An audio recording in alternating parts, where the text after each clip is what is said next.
Howdy, folks. Is Vilemike here. So far with me is Elihu. LDG was here earlier, but he had to leave for a client phone call. He said he'd be back later. So, looks like Dandelion's in the chat. How you doing? If you want to come up before you do anything like hiking, let it. Link should be pinned. Should be. And Richie was here earlier saying, you seem to have avoided jail time for now. Because of my Kinder Egg video I posted yesterday. Hey, wow, Mike just went live. He just went live, dude. Wow, someone actually got a notification that I went live when I went live? That's amazing. No, 45 seconds after you went live, I got the notification. Well, still, that's close enough. I only get the notifications that I went live after I've gone live half the time. She says she'll hop up in a minute. Okay. Oh.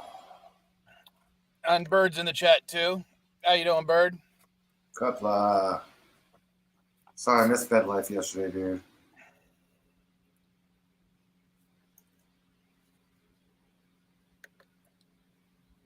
So, what's new with you, Elihu?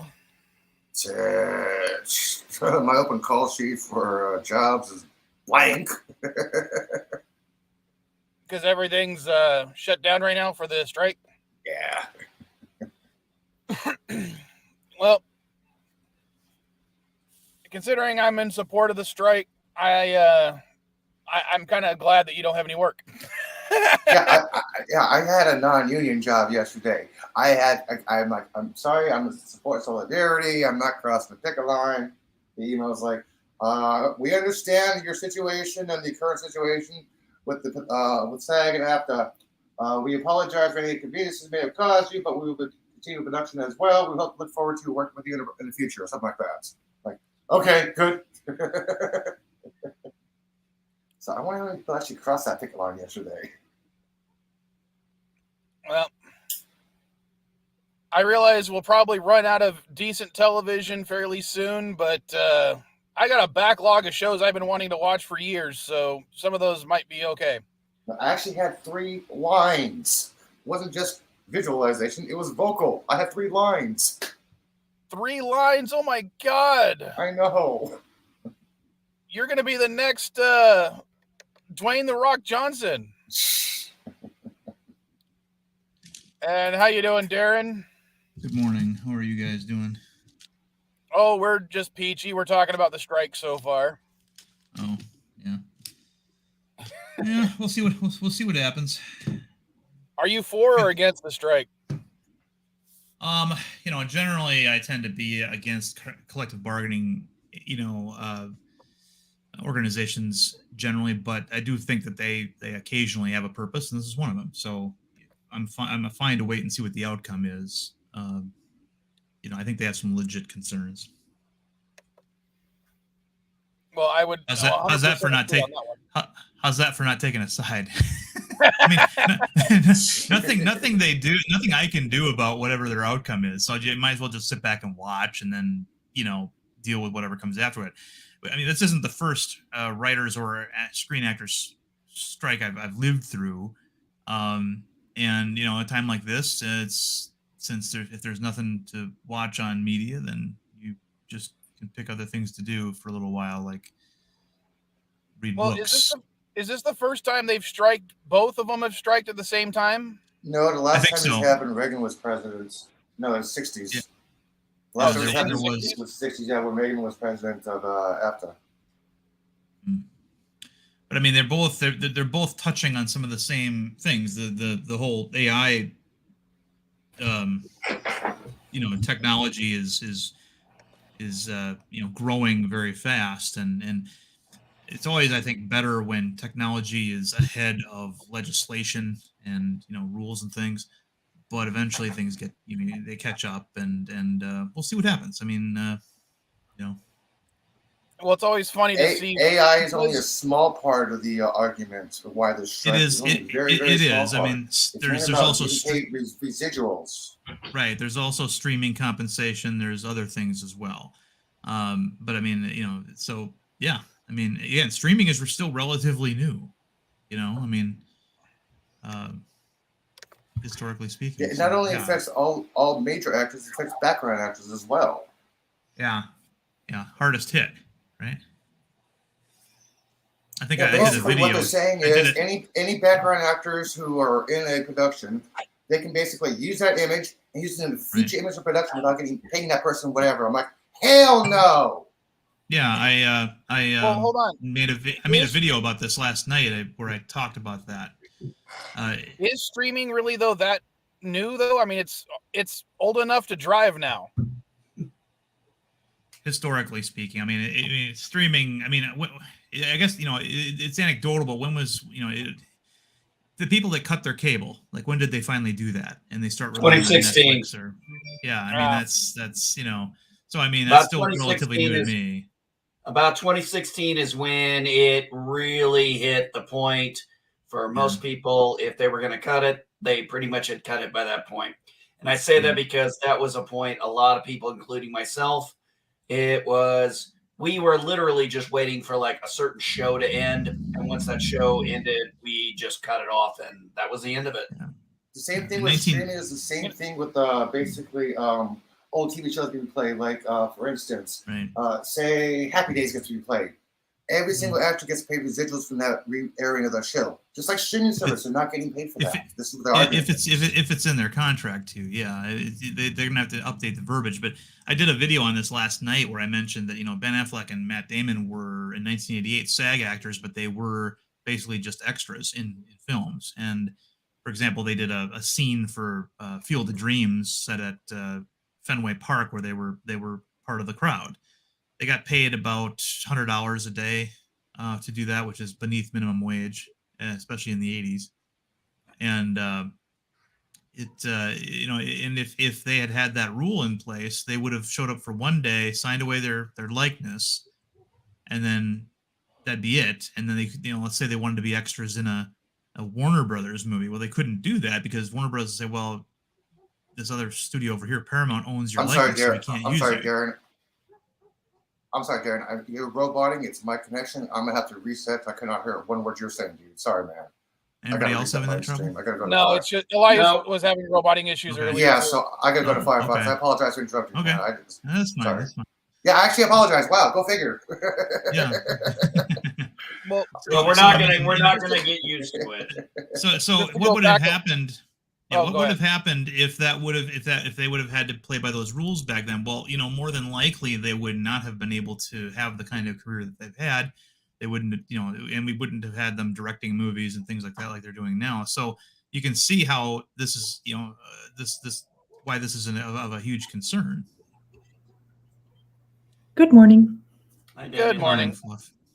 Just to go back a little bit, I realized I have not paid for cable in almost 20 years because, like, just after, let's see, the Vile Child is 19. After I lost my apartment I had when she was a kid, I never got cable again. So it's been at least 18 years since I've had cable. Probably the same for me. I realized at one point that I had not turned the television on in like 3 months.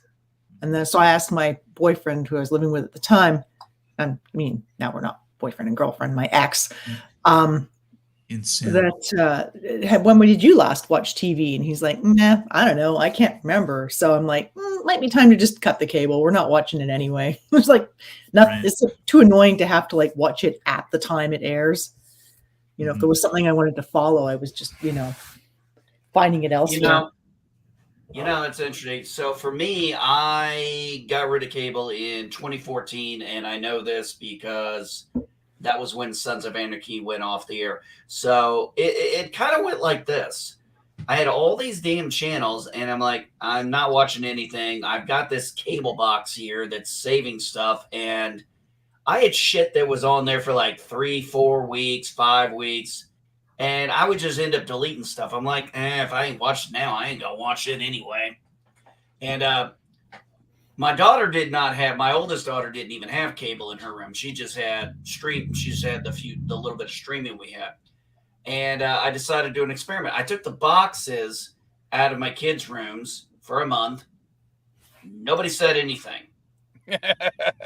Nobody mentioned it. Nobody even noticed they were gone. They were all on, like, I think we had Netflix and Hulu at the time. Yeah.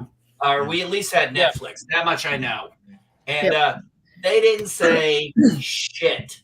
I had those boxes just sitting there, and I'm like, huh. I'm like, okay. I'm like, I'm watching one show live, and that's Sons of Anarchy. It was the only show I was watching because I wanted to know what was going on. Once the final episode aired, I unplugged after I got off work the next day, I unplugged the box, and I said, let me see how it's like for me for a month. Month goes by, noticed nothing, didn't plug it back in. It was August. My contract was up. I called them up, and I'm like, yeah, I'm canceling my I do not want to renew my contract. Yeah. And that was it. Well, what's funny for me is I stopped with cable. Like when I got my mobile home, I was like, I can either pay for cable or I could pay for Netflix. And this is before they were streaming. Right. And I figured I'm only in my house for a short number of time each, day anyway, because of work and stuff. So all I need to do is get my DVDs, watch whatever show I want to watch from the DVDs. Yep. And that's what I did. So, yes, Bird. I know. I said 2016. I cut the cord in 14. I did not realize Anarchy ended in 14 and not 16. But I do remember 16 being very much a time when a lot of people I knew cut the cord. I just happened to cut it a couple of years ahead and thought it was relatively the same time. But yeah, around 10 to 16 was really when people started really cutting the cord out, when streaming really started to, move up. Right. So the point is, it is still relatively new for a lot of large people. Chunk. I mean, my roommates pay for DirecTV through a little satellite dish, but I don't watch any of that. Yeah. We have my Hulu account attached to the TVs, and we have their Amazon Prime attached to the TVs, plus Netflix. So that's all I ever watch if I'm not playing a game on the TVs. And most of the time I'm playing a game on the TVs or testing stuff to make sure, the stuff I sell on the eBay store works. Well, I would feel bad. I would actually be concerned about this whole Actors and Writers Guild. But I'm sorry, this ain't 07, 08. The quality of writing back then was way different than the quality of writing we've got now. Right. Yeah. Well, it's not. I wouldn't say the quality is. It's the type of writing, because everything's now more serialized and has to be interconnected. So No. I wouldn't even say it's the serialization. The agenda completely changed. The agenda went from trying to entertain you to basically, if you don't like what we're watching, you're a bad person. Now I'm being hyperbolic there, but you get what I'm saying. Because let's face it, Hollywood's we lost Elihu again. Hollywood's agenda is to make fucking money. Mm-hmm.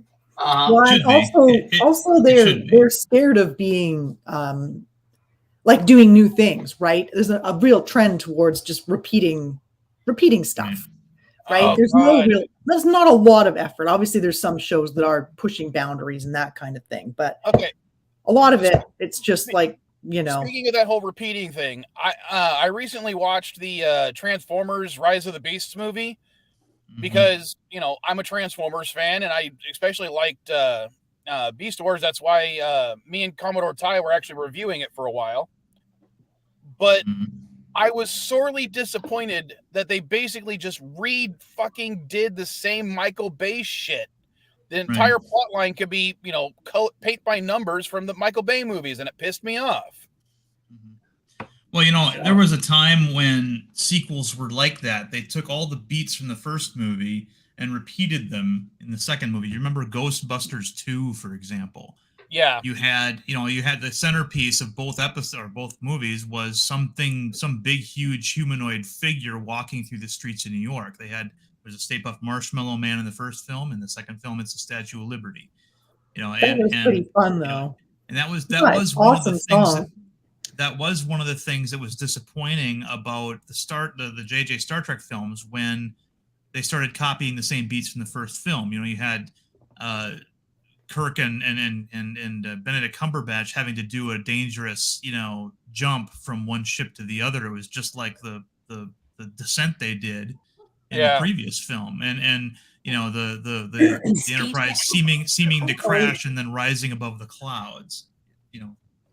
Yeah, but isn't that how all those movies start, with some like big dramatic scene? Like that's sort of like the way they do it, right? Well, I don't know. I mean, not necessarily. I mean, sometimes episodes were like that. I mean, almost every James Bond movie since Goldfinger does it like that too. But you know, and we don't consider that a beat. That's just a formula or a format. But I'm talking about actual story parts that, you know, that they repeated, and that's one of the reasons why I thought Beyond was better than the first two, is it didn't repeat a lot of those same things. And honestly, I would agree with you there. I thought Beyond was the best one. Well, I would actually think that maybe that's why Terminator 2 and Aliens are, you know, up there as very, you know, beloved sequels, because they didn't actually do the exact same format.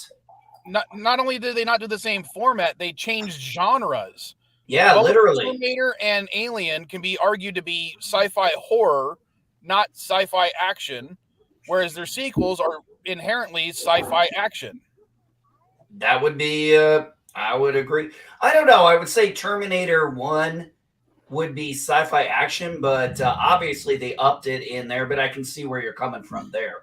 Obviously with Alien, that's sci-fi horror, and Aliens is obviously sci-fi action. I mean, you don't get more apples and oranges than that. But what's funny is Alien 3, again, flips the script around, tries to bring it back to sci-fi horror, and it bombed. Yeah. Well, a lot of that had to do, a lot of that had to do with them basically sabotaging the achievements of the first film. So right away in the beginning of Alien 3, you're told via essentially text on the screen that all the characters that you love that survived the first film, with the exception of Ripley, are dead. That means Newt. That means Hicks. And I know people that at that point they read that, they're like, "Oh, this is gonna suck." You know, I wanted to see what happened. You know, you want them to live happily ever after, and when they don't, that kind of invalidates all the thrills from that second movie, which people loved. Yeah, I would agree with that 100%. I remember when I first saw Alien 3, and it was like, Hicks is dead, Newt's dead. Dude, that sucked all the air out of that movie for me. Right. Because it took everything out of, I mean, it didn't just take all the energy out of the first movie, it took the energy out of both movies. As long as the cat didn't die. Did it come back? I think the cat died came too. back the very next day. The cat. They didn't take the cat with them in the second movie. They didn't take the cat with them in the second movie, but the cat did survive into the second movie. But that's it. Yeah, I remember she said, "And you little shit are staying here." Yep. Yeah. Yep. I haven't watched those movies in such a long time. I actually got to watch Alien and Aliens back to back with my wife, who had never seen them. And wow. She watched both of them, and I told her, I said, a lot of people, you know, consensus in us, this is one of considered the greatest sequels. So she watched both of them, and she goes, "Yeah, that second one was, I think, better." A lot of people think that. That's one of the things that a lot of people talk about James Cameron. He's one of the few directors who ever made, you know, and this happens once in a great while, but the sequel outdoes the first one and overshadows it. And I think that both with Terminator 2 and Aliens, he did that. I think that's possible in a situation. Oh, never mind. Go ahead, Mike. I was going to say, just too bad he didn't do that with Avatar. Actually, that's funny, because my wife would disagree with you on that. He should make a sequel. He should make a sequel to Titanic. No, my wife actually watched Way of the Water, and she really loved it. And I'm like, look, my whole thing is she wants me to watch it. I'm kind of like, It's a 2.5 hour long movie. That's Three. a movie I saw 10, 12 years ago that honestly I wasn't that impressed with to begin with, other than visuals. I never saw that movie, either of them. The first one happens on land. The second one happens on water. The third one's supposed to happen in air. The fourth one's supposed to happen in space. It's the same plot line except different locations. Well, wait a minute. Yeah. Shouldn't the fourth one be in fire? Yeah, I was about to say the same thing. I know, That but would make more sense. air, land, underwater, then they got space itself. So it's supposed to be a whole little area. But Earth, Well, Wind, Fire, and Water. Wait, I know, well, but wait, land, hold on. water, Let me get this. air, Let me space. get this straight, Elihu. They're gonna have Avatar of Earth, Avatar of Water, Avatar of Air, Avatar of Fire. Basically, he's remaking the Nickelodeon show. Basically. How did I know you were going Avatar: The Last Airbender on that? Because that's why the Last Airbender had to be called that, was because they didn't want to confuse people with the Avatar name. Yeah. Aren't they supposed to be doing a new Way of the new Avatar movie? I've heard not the Cameron version, but the Airbender movie series. I heard they were maybe doing a series, but with the writers and the actors strike, I mean, anything's up in the air nowadays. I mean, it's interesting because who's going to tell us we suck if we don't go see their movie now that they can't promote their movies? Well, the only thing that's going to be happening right now is reality shows. Ugh, I fucking hate those so much. Use my French. I'm going to be honest. I'm going to be honest, Elihu. I don't think it's going to be like the 07, 08 when that became a thing. We have too much streaming now that we don't need reality TV. We've got all kinds of social media. We'll just do our own thing and watch those people. I don't need we don't need to watch people talk about how shitty their life are. We can do that ourselves. It might be a good idea to start buying some Google stock, because if there's no one writing anything, the only content will be YouTube. Yeah, or just reruns of old shows. For instance, I never finished watching Lucifer, so I'm rewatching. Oh, dude, watch it, finish it. I know. I never finished watching it either. There was so many seasons. I just kind of like. I restarted season 3. Because that was the last one I watched. I just finished literally last night season 4. Nice. Yeah, I need to rewatch all that. That's why I've put it off, because I left it for so long, like between the seasons, I kind of forgot what was going on. And then I just haven't got around to getting back to it. Yeah, I had to binge it when I would have to rewatch the whole thing. And that the woman who's in it, I don't know, she's not my favorite character, the uptight one. Oh yeah. I mean, she's okay, but she's like, meh. I don't know. She's not. There's an interesting point where he actually calls her by her first name periodically through a few episodes, and even she says it's very weird for you to be calling me anything but detective. Yeah. I mean, it's just like, even the audio. I mean, I'm like, why are you calling her by her name? You never do that. Detective. It's She's detective. getting uncomfortable by it. And I thought, oh, good, that was intentional.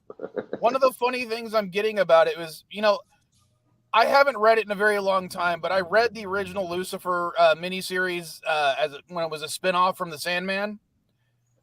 I don't think 50 issues counts as a miniseries. Well, I think there was a full series as well, but I read the first miniseries after it, but I don't know which ones I've read since then, because it's been like 20 years or something. But it amazes to me that they still gave Neil Gaiman and what's his name, the other guy, credit for everything, because the Lucifer character on that show is like so far away from his portrayal in the comic books.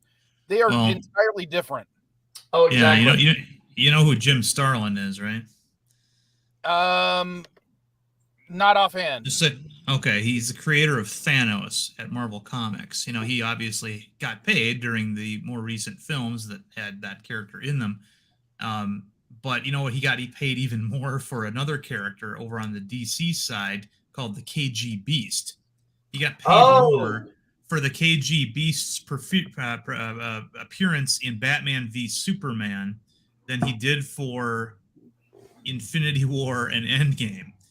And you might be saying, well, I didn't even see the KG Beast in the movie. That's because he wasn't he wasn't called the KG Beast. He was called by his actual name. He was the guy in the movie that was going to torch Martha Kent, and Batman saved her, right? And so that's the disparity there, with Disney paying out to creators and DC.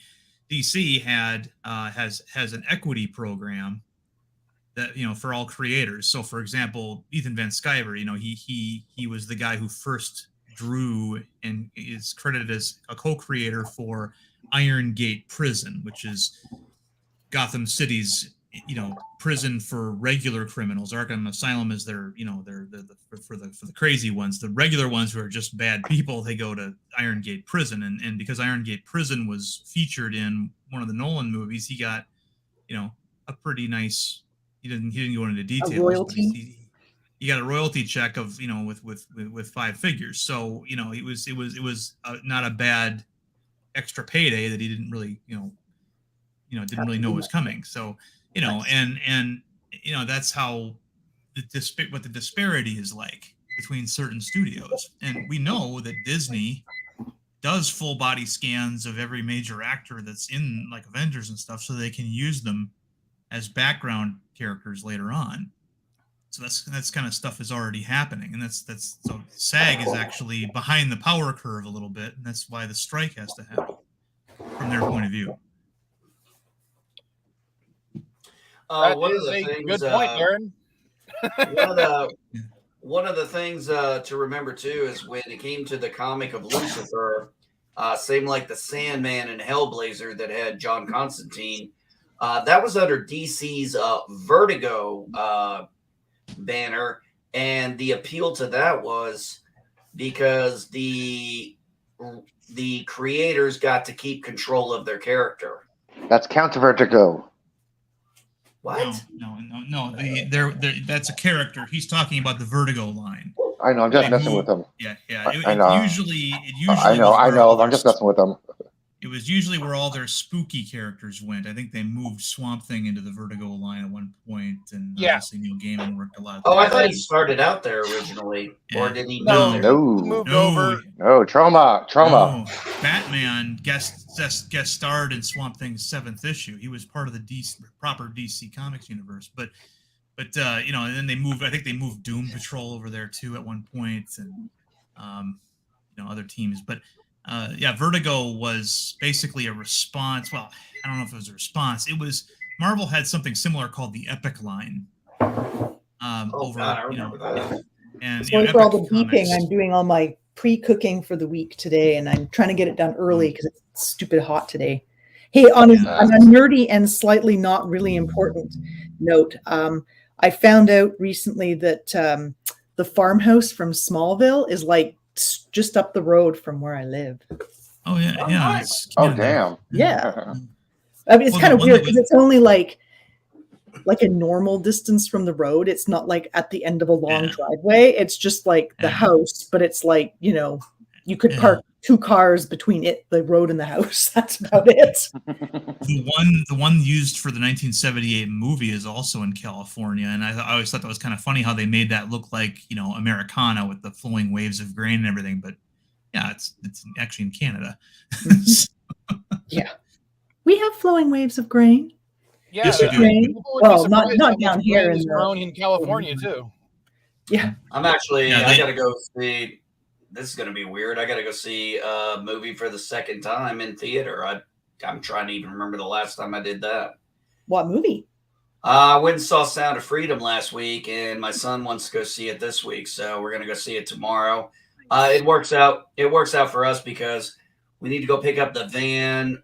So my wife's going to go pick up her van. Her and my daughter are going to pick up her friend, and she's going to come back and spend the night. And then my son and I are going to go see the movie and then come back home.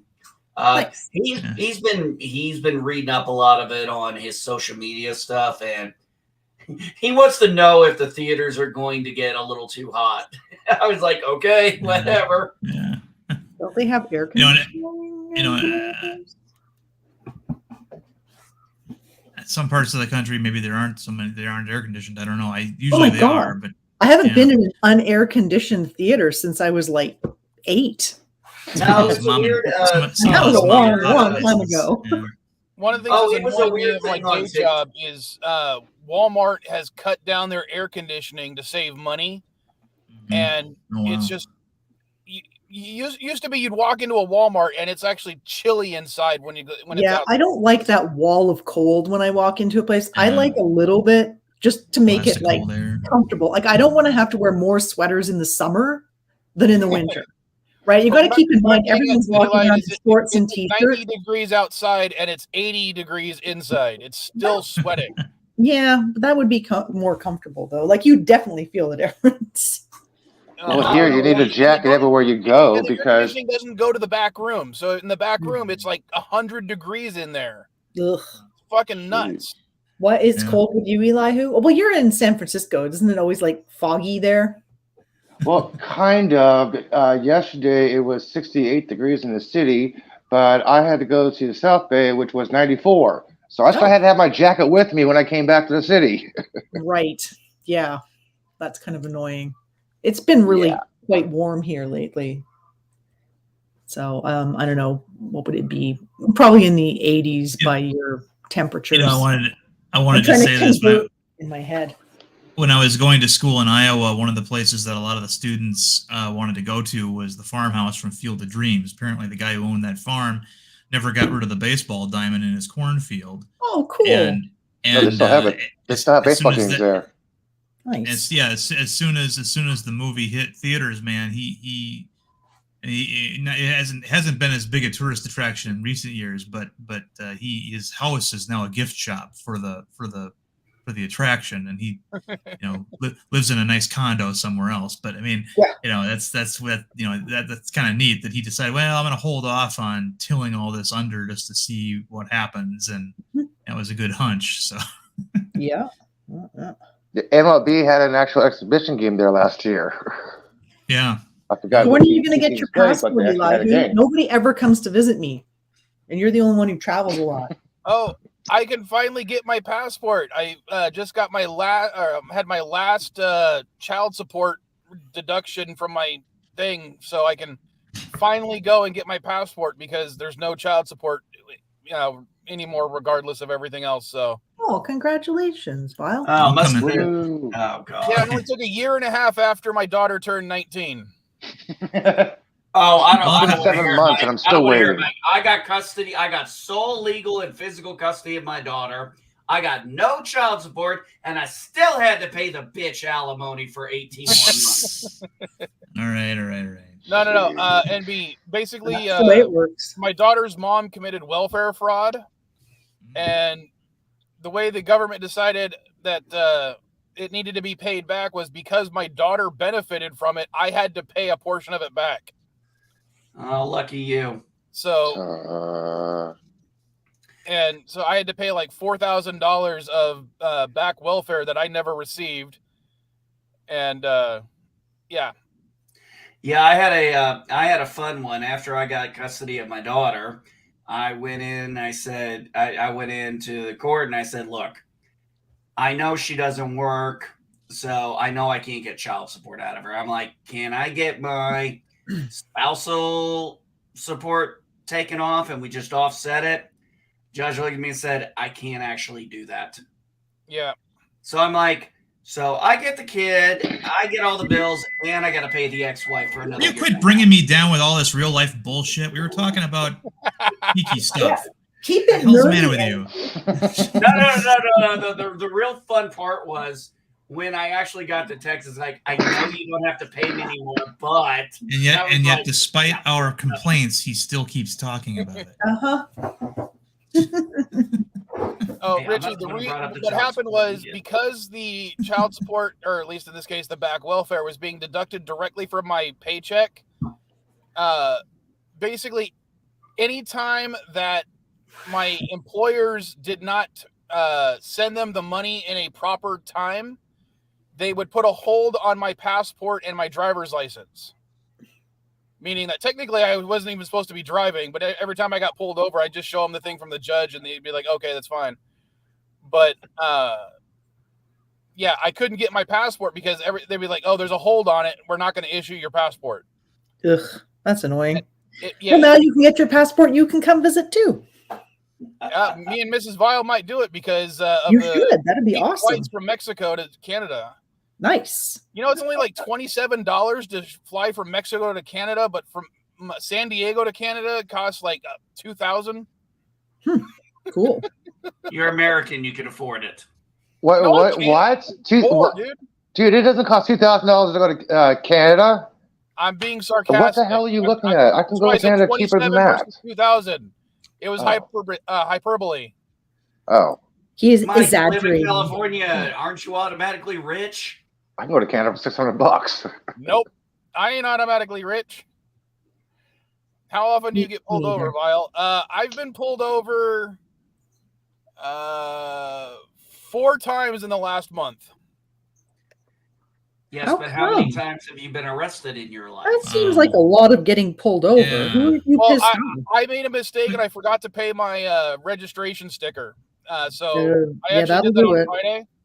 So I got pulled over 4 times for having no registration sticker. But yeah, every time they did it, they'd run the license too. And they said, you realize you're driving on a suspended license too. I'm like, no, here's the thing from the judge saying, let me go for that. And they would look at it and be like, oh, okay, that's fine.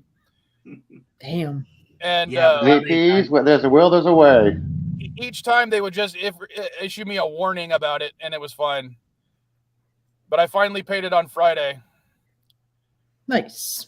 But if you're talking about my arrest record, I've probably been arrested about 20 times.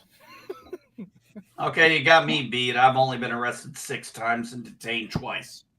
Well, you have to understand, during the early days of when the Caddy, the first Vile child was born and the custody battle we were going over, her mom would have me arrested like every other week. Oh, yeah, I remember living in California. Where do you think I got arrested the most? You don't put your dick in crazy. That's the moral of that story. Yep. Well, I was very young and stupid, so. And you don't let crazy put its dick in you either. Exactly. I mean, yes, it works both ways. It works both ways. Yes. And for all sexes of people. Yeah. But like, and when you're young, crazy becomes interesting for some reason. I don't know. Yeah. Richie, she would literally, it got to the point where the judge basically told her if she calls the cops again saying I did something and there's no evidence again, she would be thrown in jail. And that's when she finally stopped. For filing a false police report. Exactly. Like she said that I would show up at her house drunk at night. Okay. I'm almost done all the cooking and all the beeping will stop now. One of my favorite YouTube channels is this one called Audit the Audit, which basically critiques police interactions. And yeah, I can totally see that happening.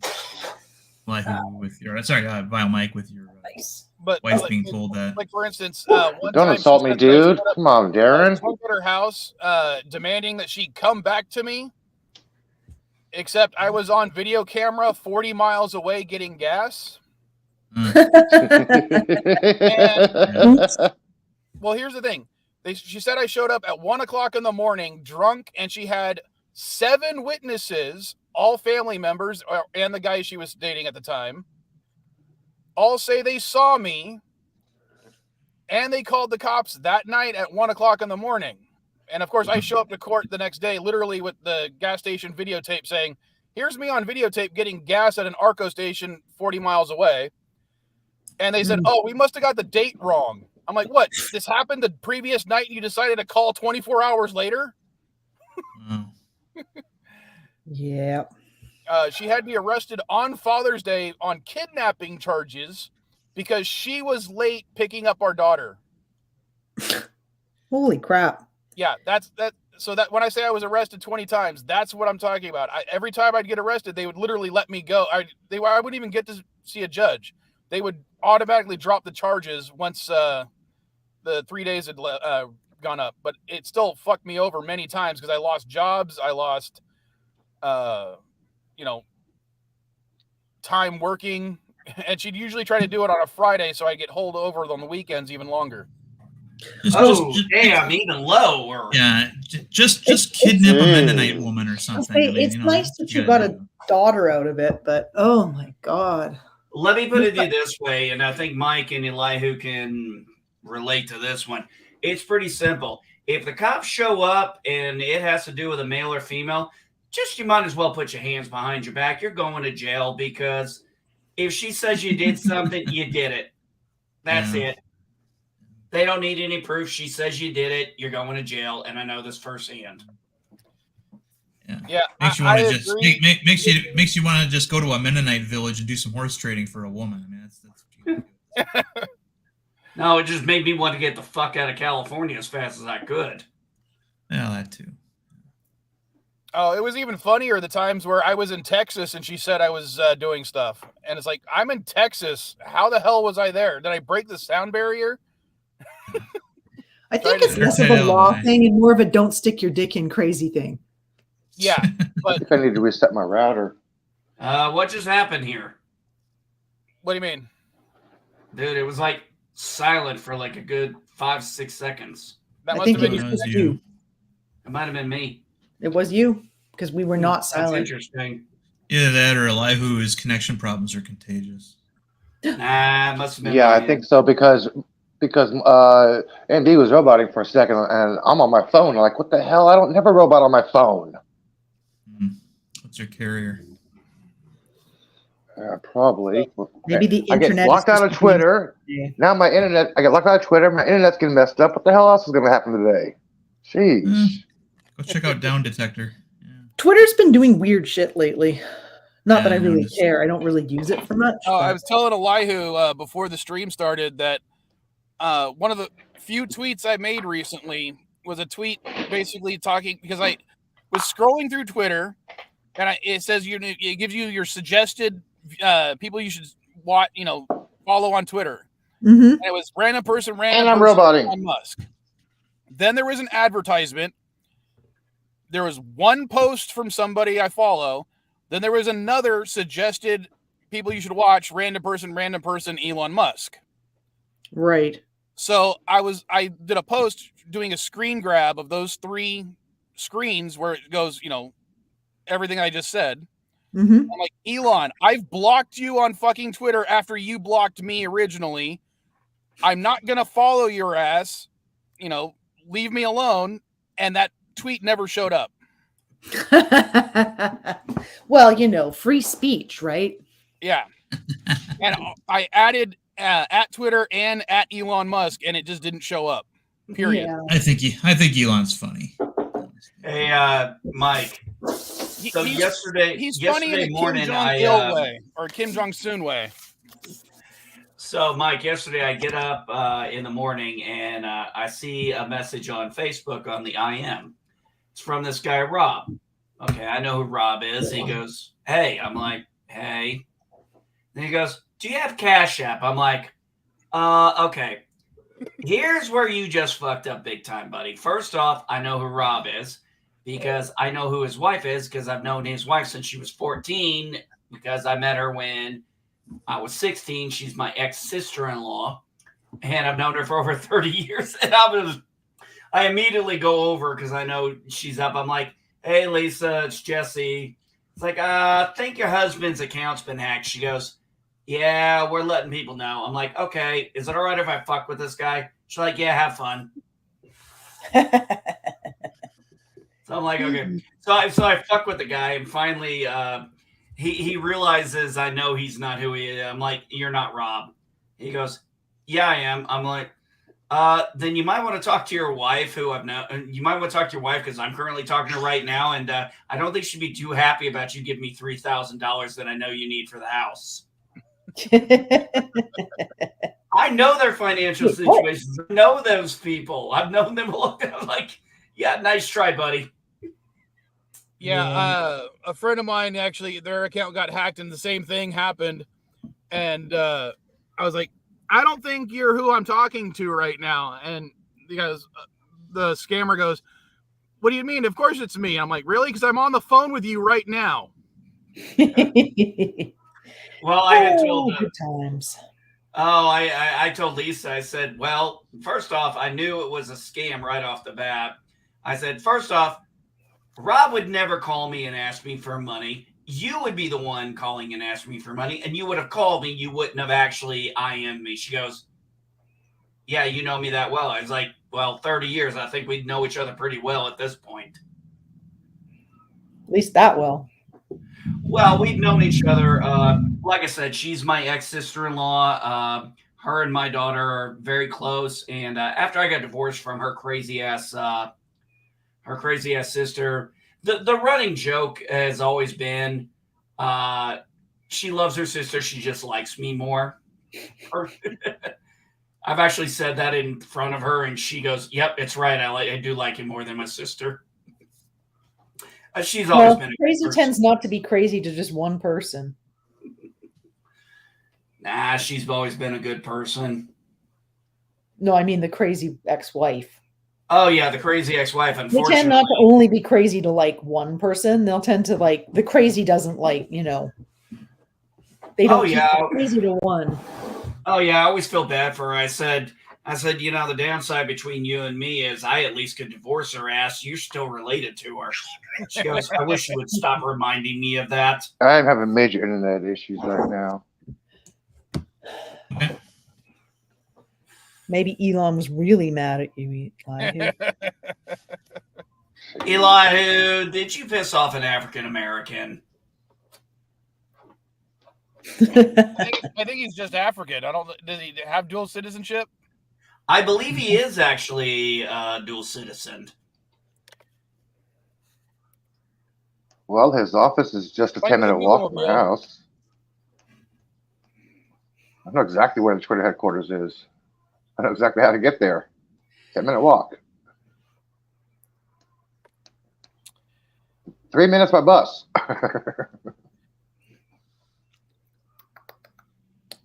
Okay, apparently he has triple citizenship.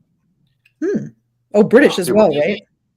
I thought it was Dubai. South Africa, United States, and Canada. I thought it was Dubai, not Canada. Okay, I can't remember.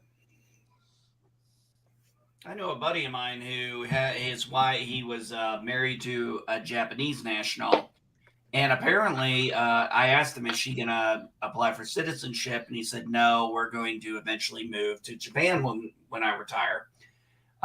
Because apparently, Japan and the U.S. you can't have a dual citizenship.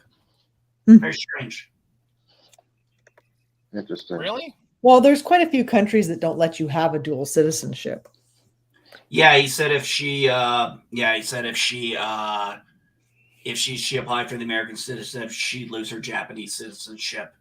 And he can go live over there and work on the bases and be a contractor or a GS worker. So he's totally fine with that. I had this young lady. We called her Sergeant Z. I couldn't pronounce her last name because it was Ukrainian.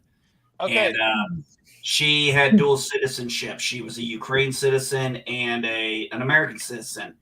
Here's where things got interesting. When Russia invaded Crimea and annexed it, and it became part of Russia, her side of the family was actually very happy about this because they always considered themselves more Russian than Ukrainian.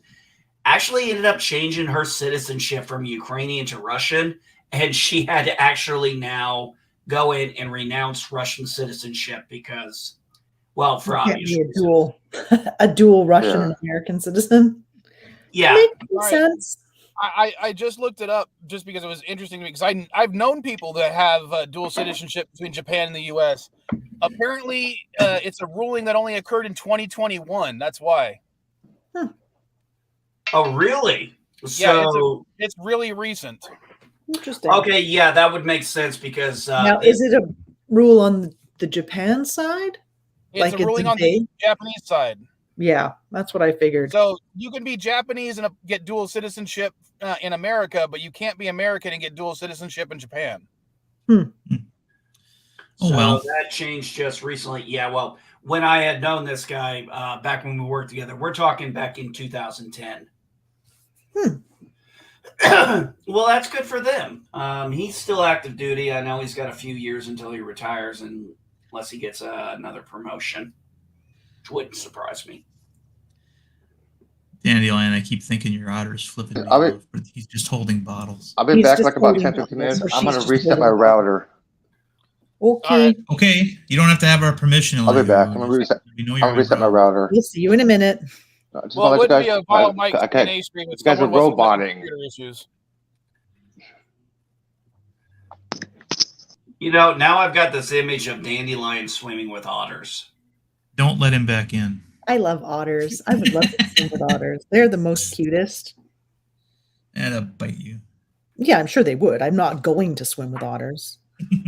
Oh, I thought this is funny. So I was on TikTok. I've been following these two Brits who are in America, and TikTok. they ended up making the local news because they're out in Arizona. And I thought it was so funny with what one guy said in a response, because it was like they were making mistakes. It's like, no, you don't do that. No, you don't try to pet the wild boars in the parking lot. That's not a good idea. No.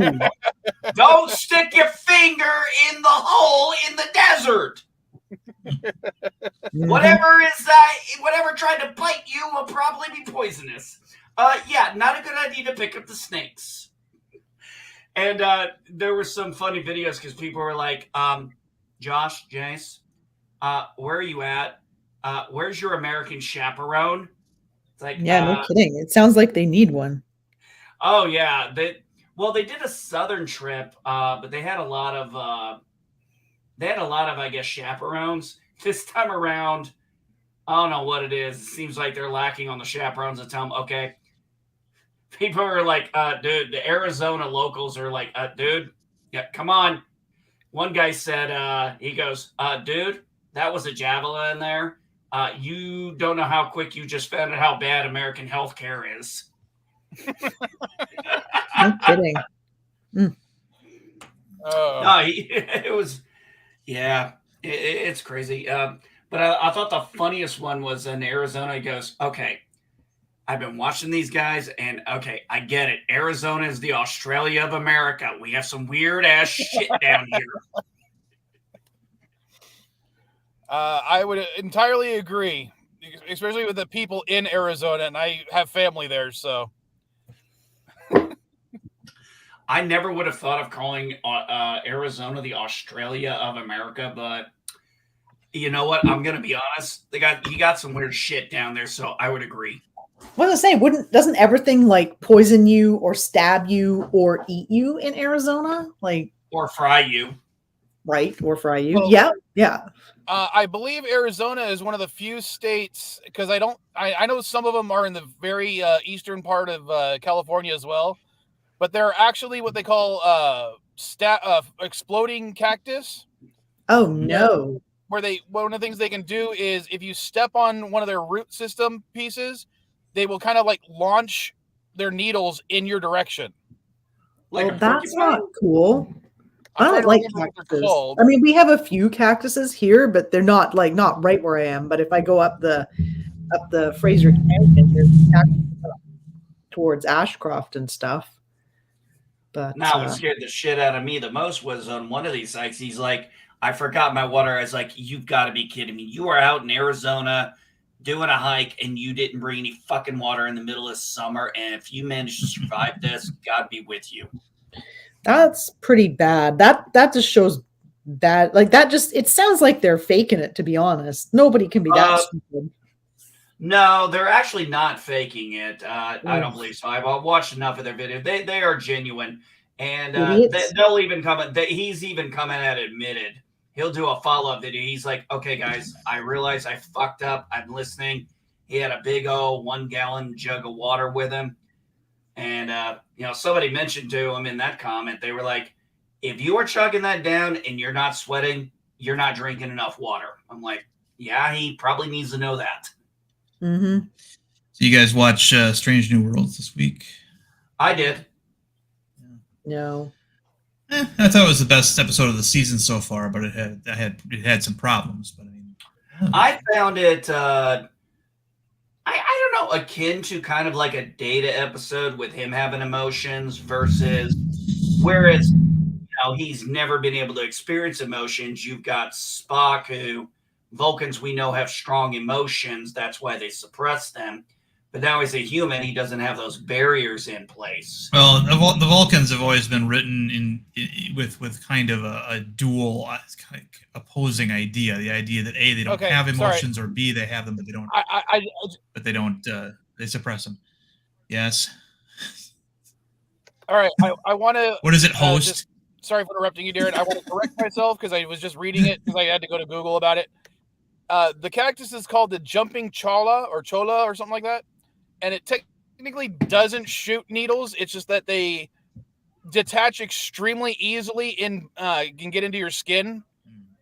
So, but because the wind can actually blow them away and still embed themselves inside your skin, that's why people think they actually shoot them out. But they don't shoot out the way I described. I was completely wrong. Either way, well, that right. Sounds like it sucks. Sorry. Getting stuck by cactus. So the episode was a sitcom from all intents and purposes, and it relied on a trope called the idiot plot, which meant that certain characters couldn't behave how they would normally would because they have to in order to extend the plot and fill out a full episode. So, for example, in the beginning, when Pike is communicating with Yellow, he doesn't get to the point of why he's trying to communicate with her, and she just curtly shuts him down because the first thing out of his mouth was you've messed up one of my crewmen, and but he was too interested in I'm talking to a non-corporeal being and I want to understand them instead of getting to the point.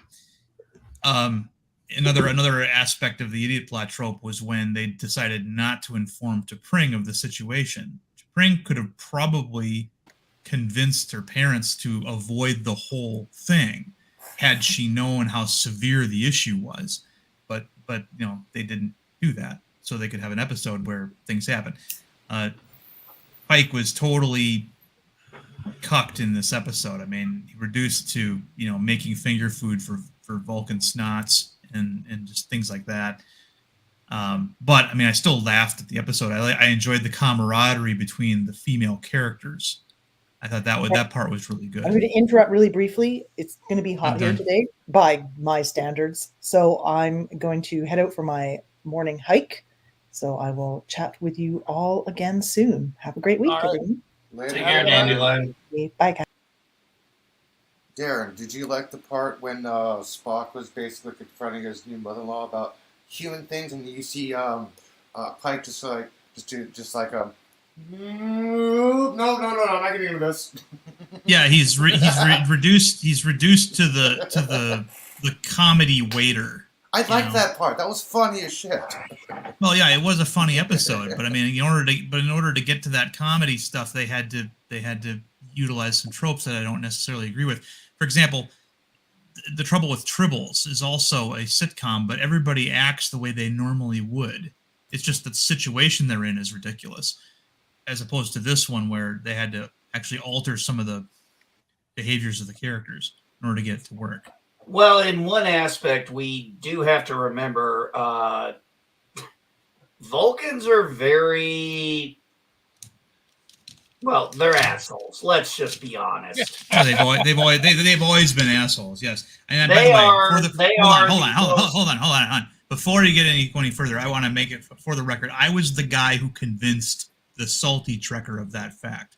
He didn't believe that initially, and I had to give every single example I could think of, and I'm like, you go back and you watch the original series, every single Vulcan, starting with Mark Leonard, was a dick, and he grudgingly now all of a sudden it's an idea that he came up with. So yeah, that's how that works. But yeah, I mean, they have. I would say that the Vulcans For all their emotional suppression, have yet to figure out how to suppress narcissism. Because they really like it when it's like Vulcans don't have emotions. Vulcans don't do this. Vulcans don't. It's like they have to validate what they don't do and that it's superior to everybody else. So, Narcissism is not they're an emotion, it's a narcissistic trait. assholes. It's not an emotion, it's a trait. Well, they're a lot like the elves in the Tolkien universe. That's a good comparison. I mean, there can be a direct comparison made that the Klingons are orcs, the Tellarites are dwarves, and the various Vulcans and Romulans are different types of elves. But it all, I think, comes from the fact that they're usually older than us, by a huge margin, and a lot of that has to do with that, I think. But yeah, for people who. Yeah, for people who claim not to have emotions, they sure do. If you can call arrogance an emotion, if you can call being dismissive an emotion. Jaron, they never claim to not have emotions. They have emotions, but learn to suppress. Well, sometimes they do. That's the thing. The writer, you missed it when I discussed this. The writer for Vulcans is there's two ideas that compete with each other. There's one idea that they don't have emotions, and there's the other idea that they do have them, but they just suppress them. So I think what you're a little confused, Jared, because when somebody says they don't have emotions, it's somebody talking about or to a Vulcan, not Vulcan saying that directly. It's something that you'll have one episode where they say they don't have emotions, and others that say that they do, but they just suppress them. I think what Darren is saying is it's a fair open interpretation of these two different ideas. And I would agree with in the modern Trek, it's relatively conclusive that they suppress their emotions. It's not that they don't have any. Right, but for the purposes of many stories written before that and even during that era, they didn't effectively have emotions. So it was again, there were two competing ideas when it came to Vulcans, narratively speaking. It's kind of like the holodeck or the transporter. Sometimes there are two competing ideas there as to how it works, and it flip-flops depending on the need of the story.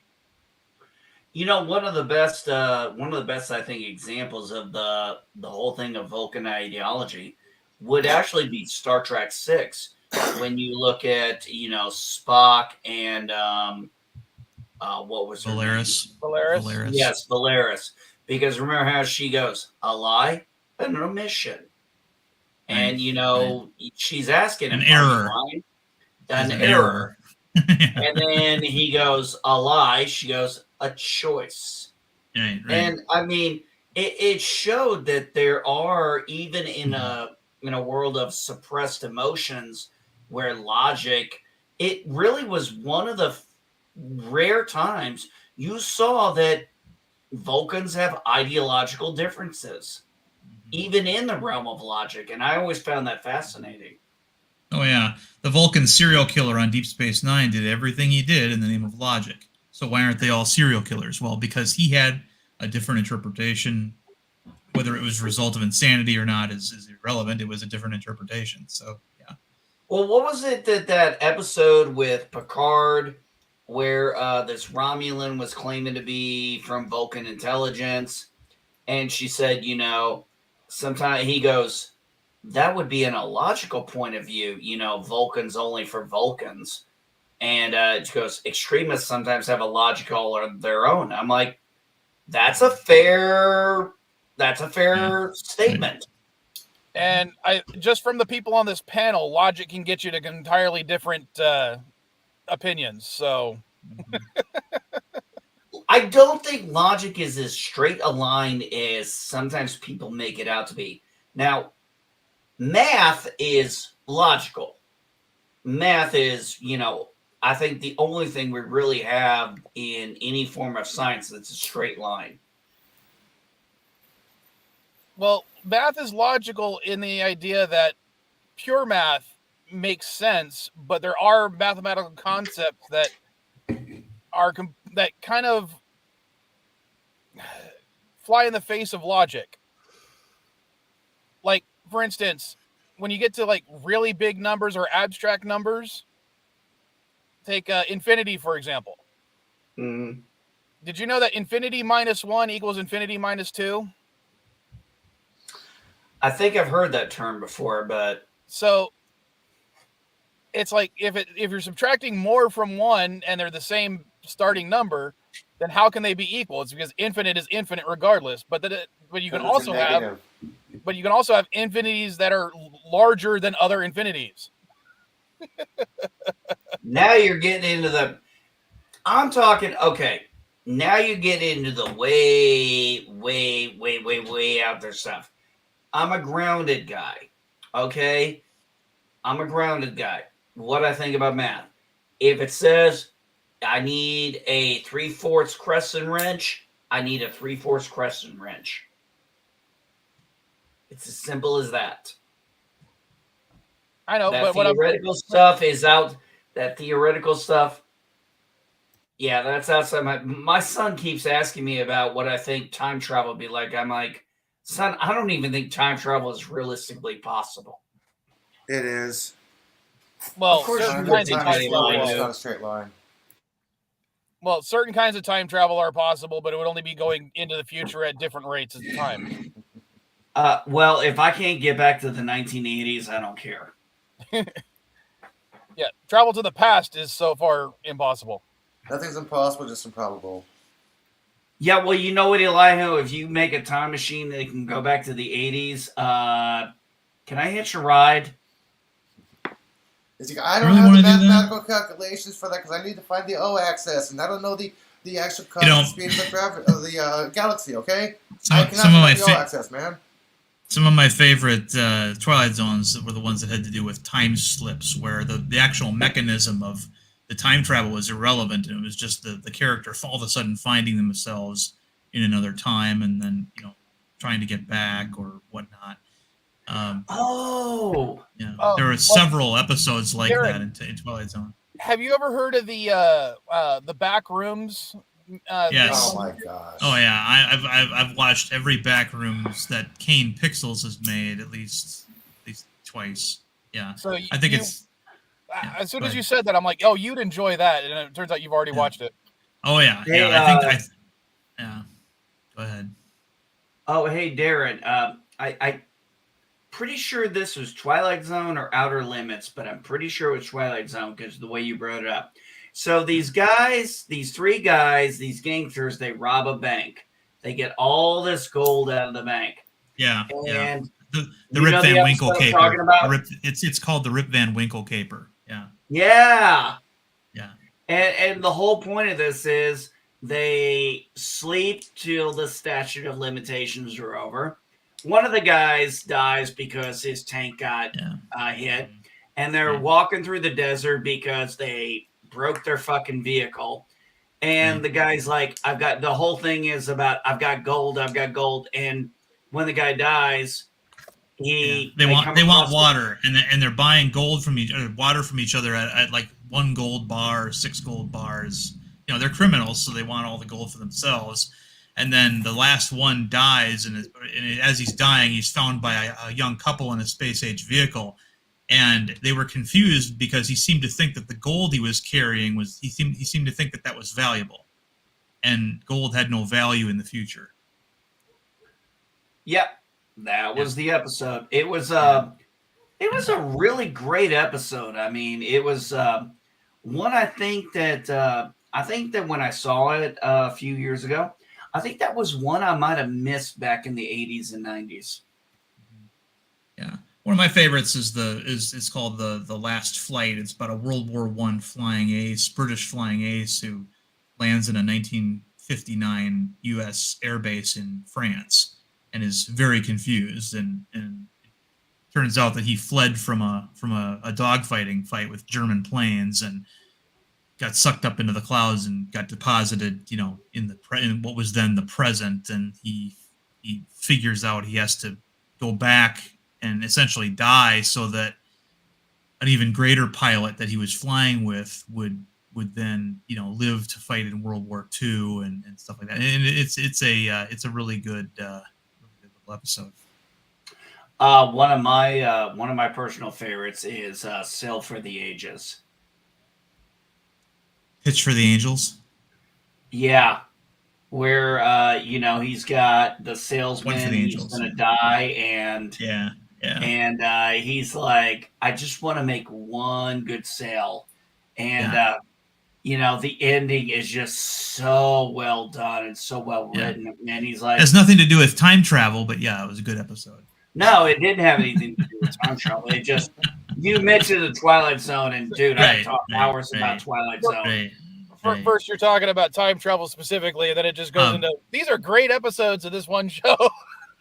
One that I really liked also dealt with another time slip where you had a tank crew whose tank was stranded in a training exercise out in the field, and they find this hill where they can hear over the side of the hill. They can hear gunshots and Indians whooping up and stuff like that, and they peer over the hill, and it's the Battle of like Little Bighorn or something. And at the end of the episode, they decide to join that fight, and they jump down the hillside with their 45s, and back in the present, they're looking for this lost tank crew, and somebody notices their names appear on a monument of all the men that died in that battle. Another one. And the general understands immediately what's happened. He goes, "Too bad they couldn't have taken the tank." Well, my only question at that point is, which side did they fight on? Because with Battle of Little Bighorn, that means they were probably pretty much fighting for the bad side.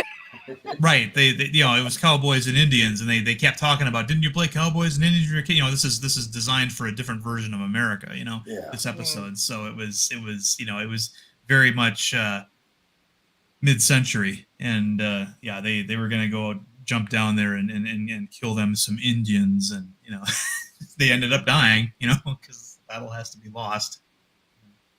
But it's kind of reminding me of what's the film Final Destination, right? Going back to time travel, Yeah.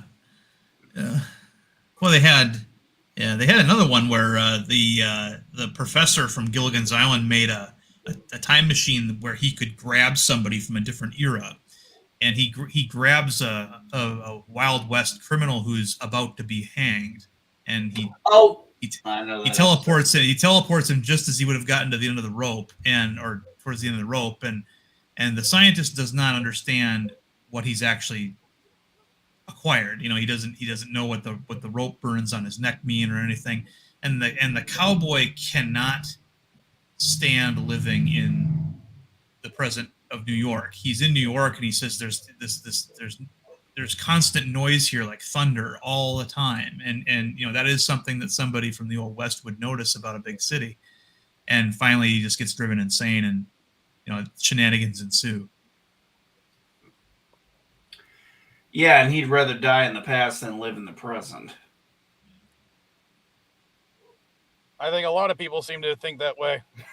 Well, I did a TikTok video where I was responding to a guy who did a video where it's 2023 and a guy travels from 1985, and he's telling him everything that's happened. He's like, fuck this, I'm going back to 1985.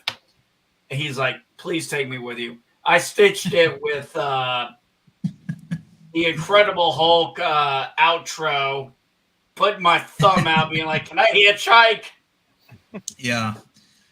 A lot of us, I myself romanticize the 80s too, but honestly, no, I would not want to go back. I would probably want to stay here just because I'm so acclimated to. Well, I also don't think a lot of people realize how bad the 80s actually were.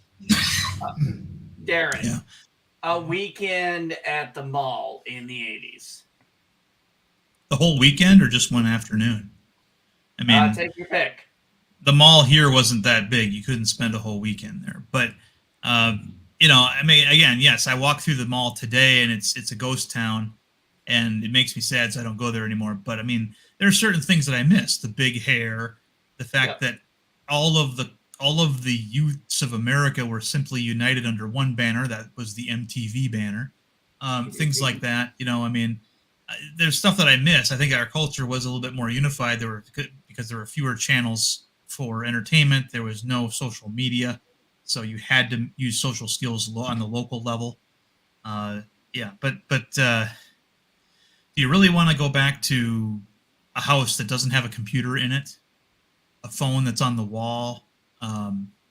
Things that again, there's going to would be not necessarily mind that.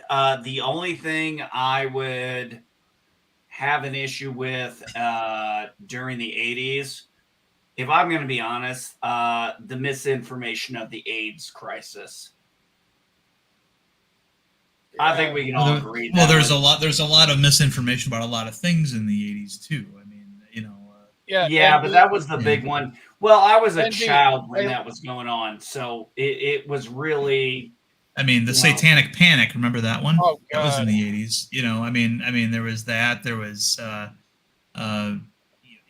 fear of rock and roll or heavy metal, and I mean, there was the MPA labels. Yeah. Well, I was going to say, to add on to what NB was talking about, I literally saw a post on Twitter this week.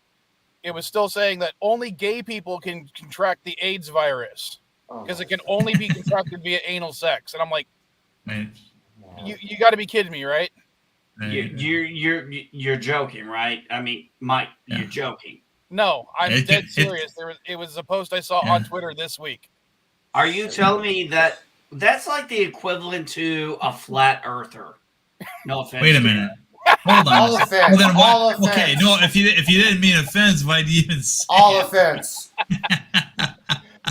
No, I think that obviously it did make it into the heterosexual population through the bisexual population, but it's certainly more. Sorry, Derek, well, the thing is, nobody knows for sure, but but if you guys remember, a long remember, period of time before it was discovered in the 80s. Right. Yeah, but if you guys remember, some of the shows back then were trying to bring light to it, like what was the one with Michael? What was the one with Michael J. Fox? What was the name of that show? Family Ties. Family Ties. Family Ties. Yeah. Family Ties. Yeah, there was an episode I believe I remember. It was that one where they had mentioned one of the young kids who was the younger kid's age, and I may be thinking of the wrong show. The kid had AIDS, and that was when that's when someone like me found out about blood transfusions, and I'm like, I asked my mom, I was like, well, what's a blood transfusion? Now I'm 6 years old. I don't know what the fuck this shit means. Hey, the wild child. Caddy Knight has joined the panel. Caddy, sweetheart, how are you doing? Wait. Why is she on here before 10 a.m.? What happened? I'm shocked too. I got up because I thought I had a shift today. Apparently, I don't. Well, that means you can help your dad. You can help your dad in the storage locker today. No, it's too hot in there after 10 o'clock. Are you kidding me? I'm trying to help you out, dude. Come on. I'm not going to force her to work in 120-degree heat. Wait a minute. Okay, so just so I'm clear, does Caddy still live in your house? No. She hasn't actually lived with me since I lost my mobile home. God for small miracles. You think my dad would let my boyfriend live with you? Say that again. No, I wouldn't want to live with your dad. Although if I had to choose between him and Elihu, when I say sweetheart, it doesn't mean you. I chose to come to this and talk with people instead of just playing my video games like I planned to. Vikings have been antisocial.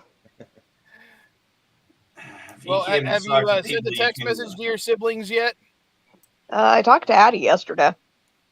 Oh, cool. Oh, wait. That was, wait. You're not a robot. You're just stuttering.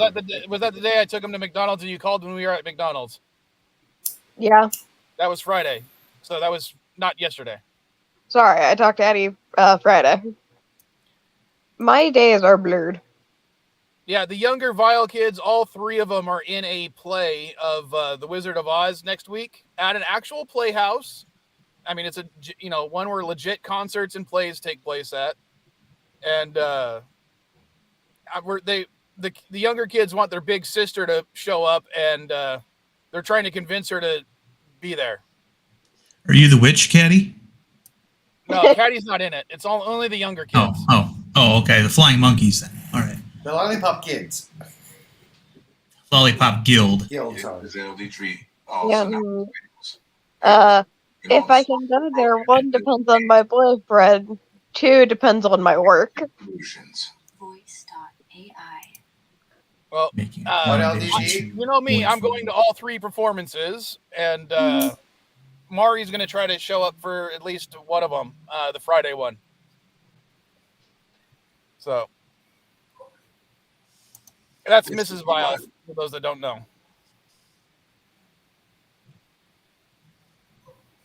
I mean, how many people actively know what my real name is? Well, I've said it since you turned 18. I've said your name a few times. I know you've said Turtle Jay's name a handful of times. Yes, I had to pause and think of what you had made his online alias. Yeah, so did I, because he wanted to do a live stream. Last time was just me and him hanging out. And I'm like, shoot, what did we decide that your online handle would be?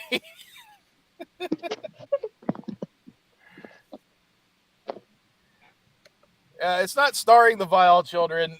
It's their whole school. I think Vile Style is a tree. I think Turtle J is one of the Munchkins, but I can't remember exactly if he's got anything other than song lyrics to sing. And all right. So is Caddy a minor? No, she's 18 or she's 19. Okay. Because you'll notice we all got quiet all of a sudden. Yeah. So it was like, okay. No, Caddy's the adult one. Caddy's the reason why everyone thinks I'm older than I am, because she's 19.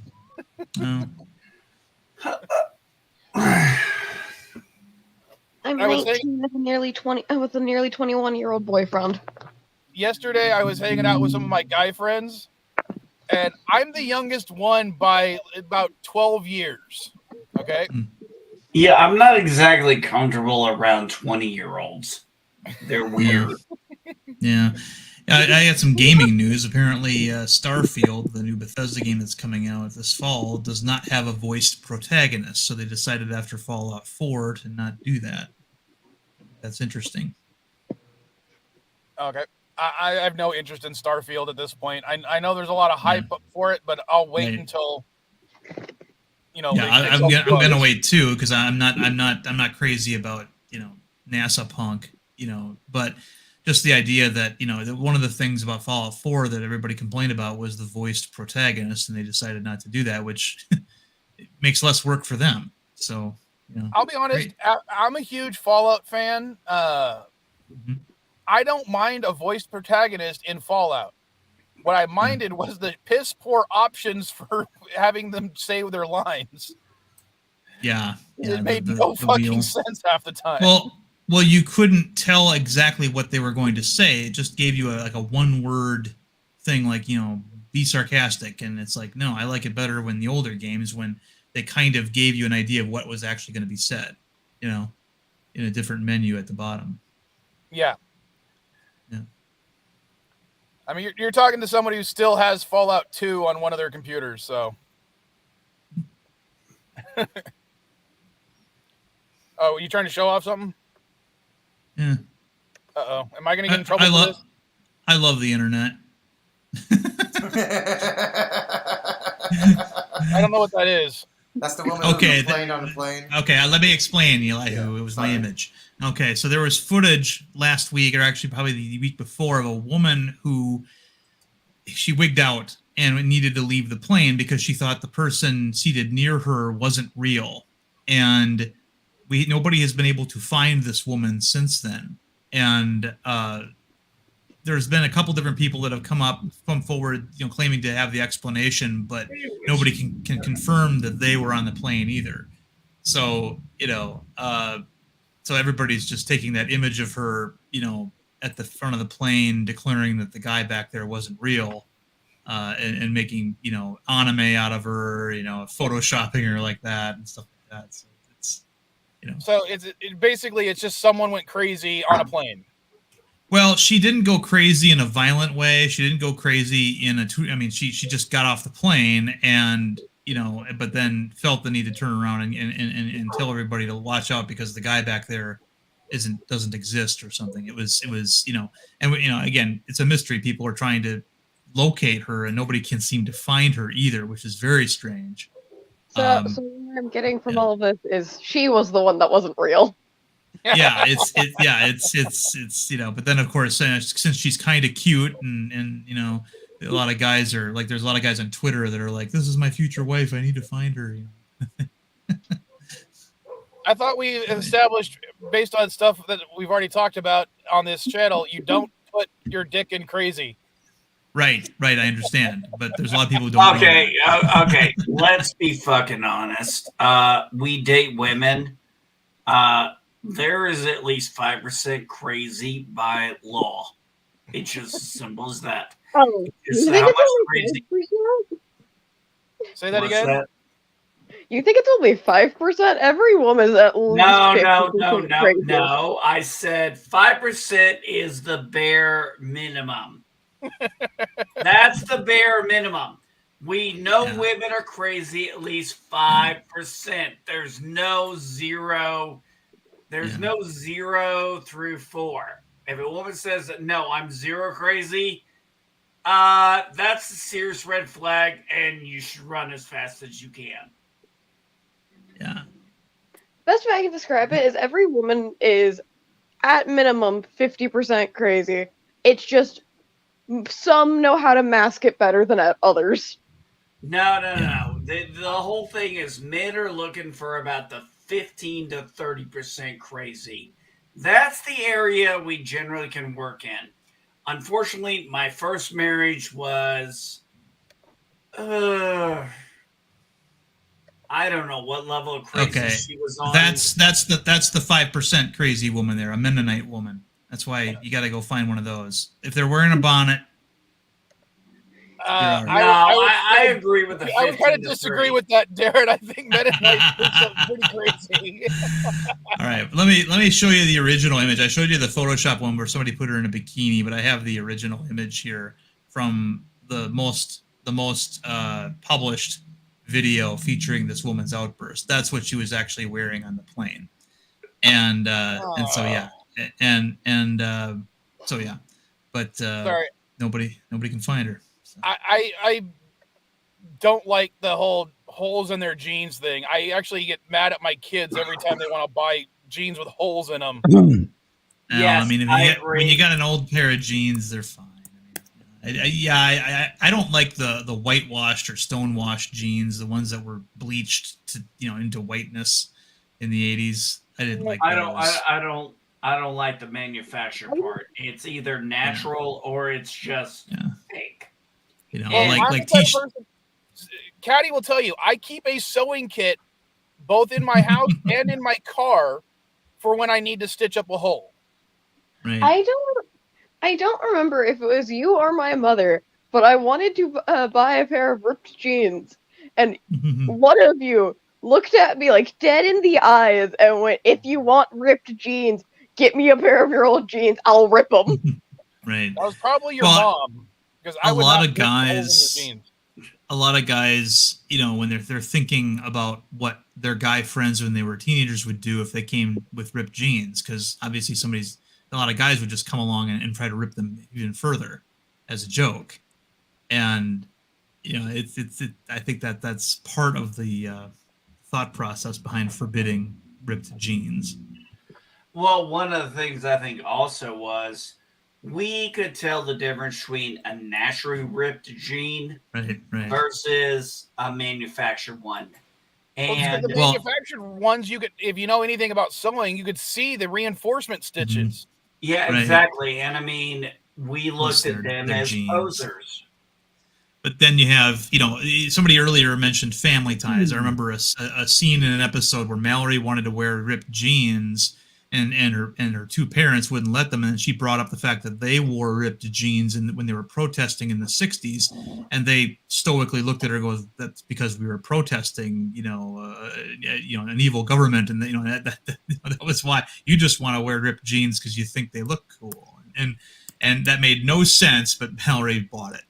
No, actually, it did make sense. When I was a kid, hold on. When I was a kid, I did wear ripped jeans, but the reason they were ripped is because they'd get caught in my bicycle spokes or my bicycle chain, or it was from falling down and ripping a hole in it.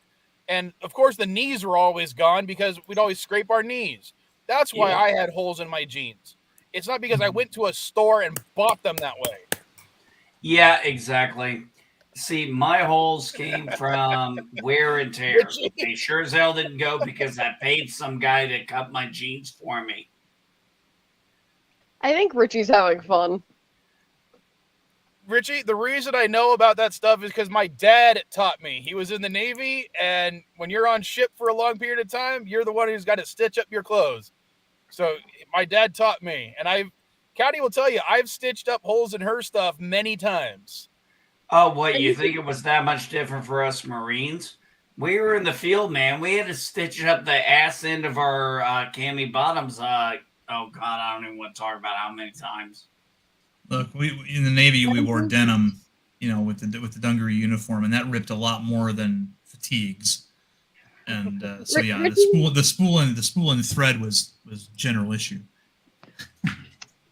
What's funny here is my dad's not the only man I know that carries a sewing kit on him. My boyfriend does too. What's funny is weirdly keeps a personal grooming kit on him, like the shit that has all the stuff for the nails, but he doesn't use it for the nails. He uses it because there's a pimple popper in there. So I will sit him down and just start giving him a goddamn manicure. I knew a Marine at work that carried a tube of crazy glue for when he cut himself, and apparently that was what they did during Desert Storm. They would just if they cut, he gets a paper cut or whatever, he would put crazy glue on it, pinch it, hold it for a couple of seconds and let go, and he says it's fine. We didn't have Band-Aids, so that was kind of fun. Yeah, that was actually the beginning of the idea of the liquid stitch. I remember that because people found that, that was a way of doing it, and it was quicker than, getting Doc out there to sew your ass up. Oh, Darren, you were in the Navy, right? I hope so. Yeah. I can't find it. Yeah. You know what I've come across? A few fun videos. Every one I've been laughing my ass off is how quickly do you want to piss off a Marine? You fuck with our corpsmen. Right. The corpsman's probably the best rate in the Navy. I mean, if you ask anybody in the Navy what the best rate is, they'll usually say their rate and the corpsman rate. The only people who don't say that are the corpsmen. They just say their rate. And, so that's the math there. But, not everybody can be a corpsman, though. I could not have been a corpsman. So. I love that I have no idea what you're talking about. You've got the crazy glue too, a Mexican version for cuts. All right, Caddy. Yep. So to explain, I'm not my boyfriend. I think you just sniffed that. I think that's why you. No, I use it to make repairs when I need to, or if I don't have enough duct tape or proper type of tape, I use that to seal up glue cuts. Huh. All right, Caddy, to put it this way, the Navy corpsmen had to basically do everything I did, put up with my annoying bullshit, and carry a heavier pack because they had to carry all the meds. Right. And put up with my bullshit about my head aches, my back aches, my leg aches. And let me tell you something. These motherfuckers, we had mad respect for them because I swear to God, they never complained. And we always looked up to him as if the corpsmen ain't complaining and the Navy ain't complaining, we're not really allowed to complain. Otherwise, we look like pussies. Well, yeah, the corpsmen, they joined the Navy, first of all. They didn't join the Marine Corps.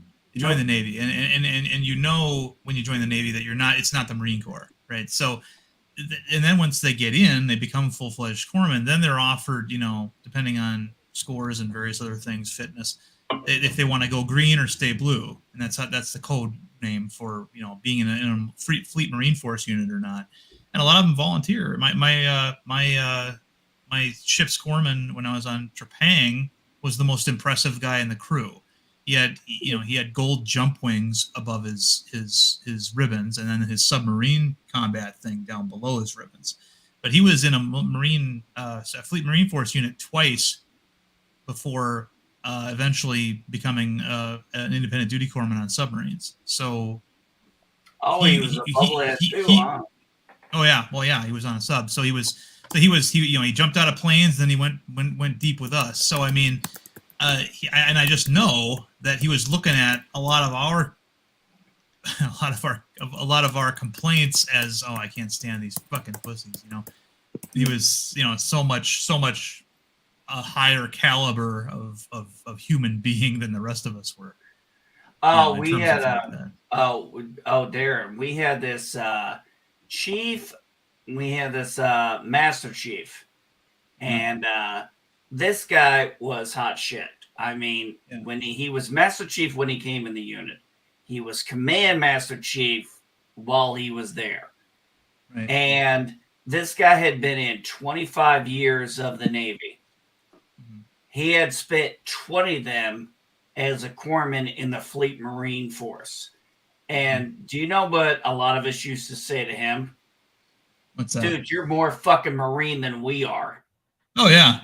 Our chief of the boat was actually in the Marine Corps for 4 years before he went Navy, and he was just he looked like a Marine in our uniform. All right, I gotta go Jaloja real quick. So Caddy's in charge. What? Lovely. Crap.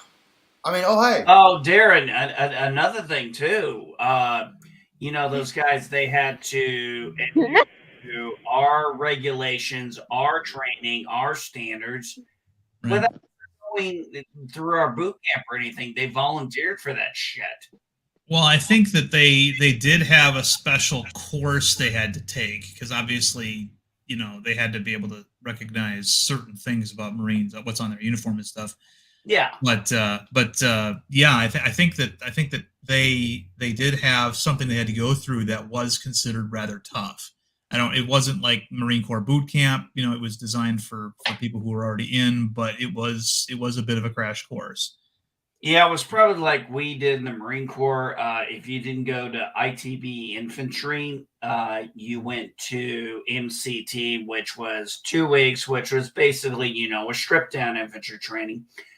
So I wouldn't be surprised if the corpsmen, the fleet doctors, the chaplains, and the RPs had to.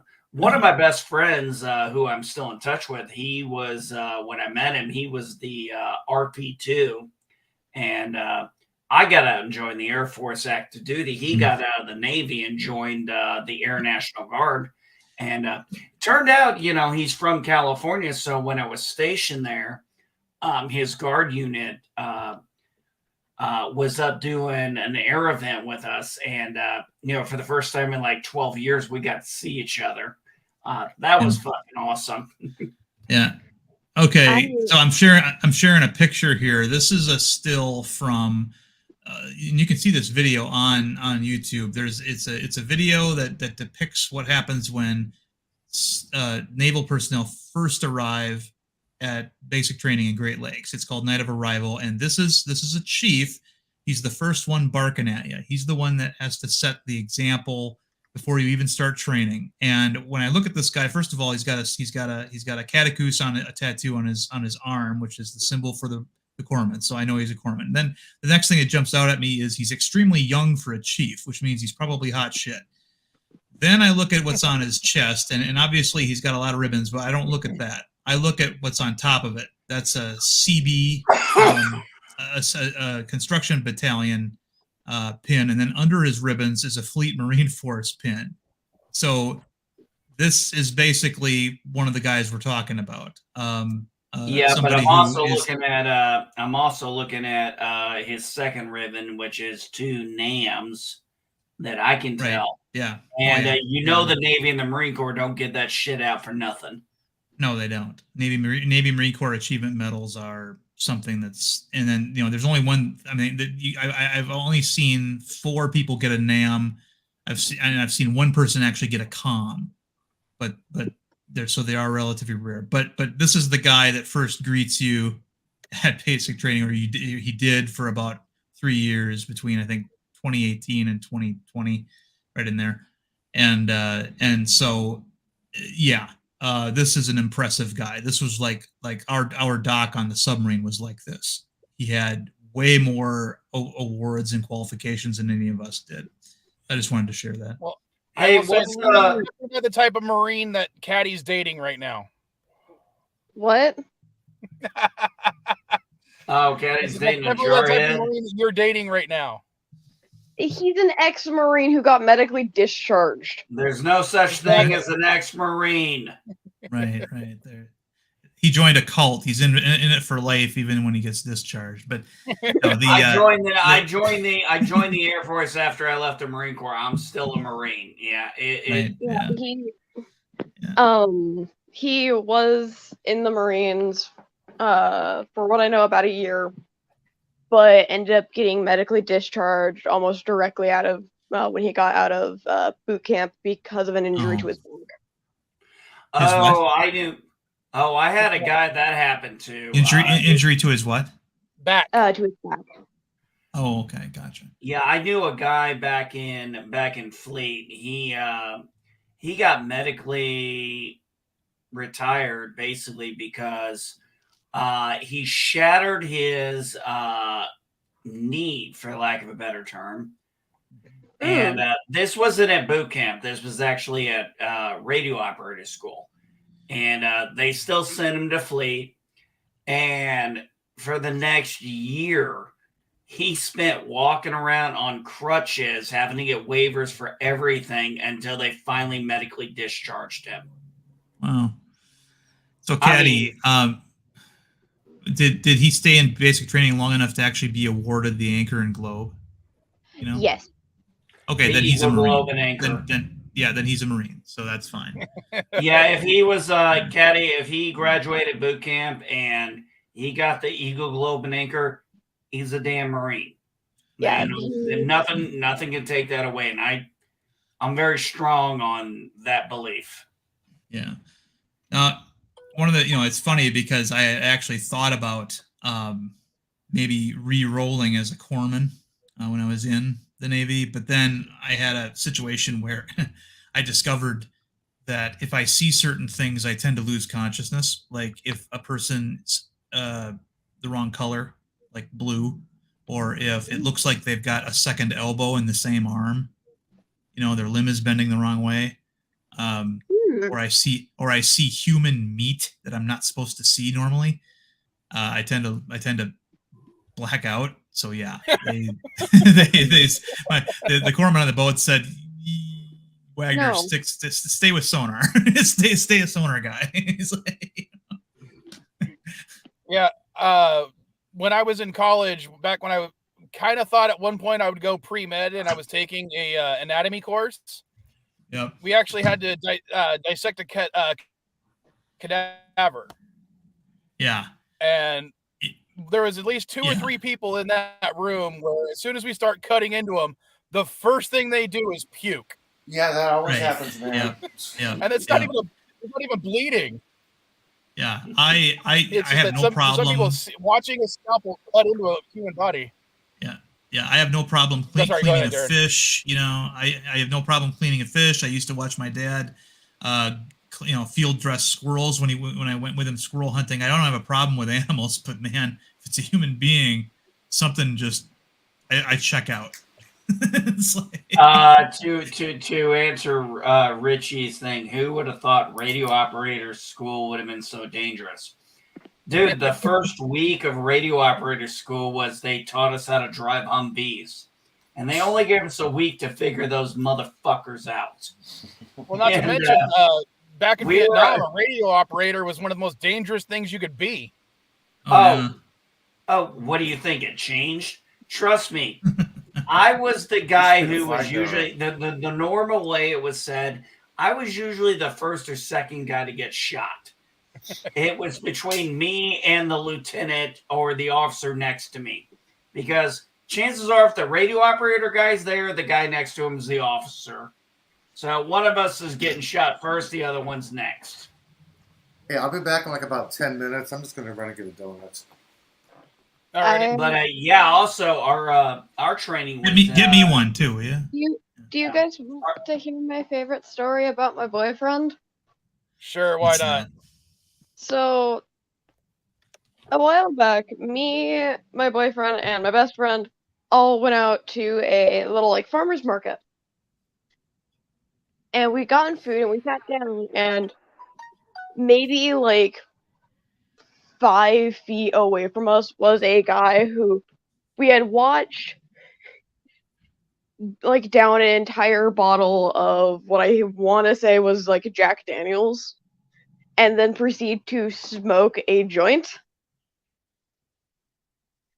And that particular day, I was wearing a more low-cut dress that was open in the back, and I had my jacket that I was wearing on top of it. But at that moment in time, it was wrapped around my waist, and because I could feel him looking at me, I put it on and kind of like closed it around myself. And my boyfriend, who had been idly talking, all of a sudden, no warning, gets up, moves to my other side of me, and he happened to be wearing a shirt that on the back said something along the lines of "Once a Marine, always a Marine." And so he had that showing to the guy and had turned himself to me, like blocking me from this guy. And Do you have an ending? yes, the guy. Yeah, waiting for the denouement here.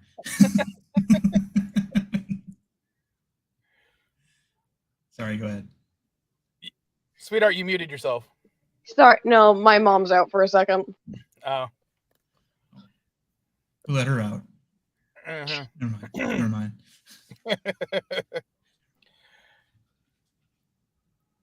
But no, You gonna finish your story or no? yes, she just went into the back. I had muted myself so I could talk to her and tell her that I was on a live stream.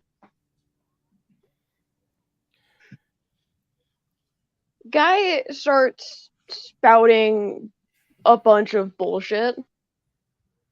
And one of the things he brings up is that you look too young to be a Marine. You weren't a Marine. And I watch Matt go from like this like low down kind of chill to he straightens himself out and turns to him. And I grab his hand real quick and go, "Don't do anything, please." And he ends up getting up, grabs my best friend who we were with, and goes, "Let's go."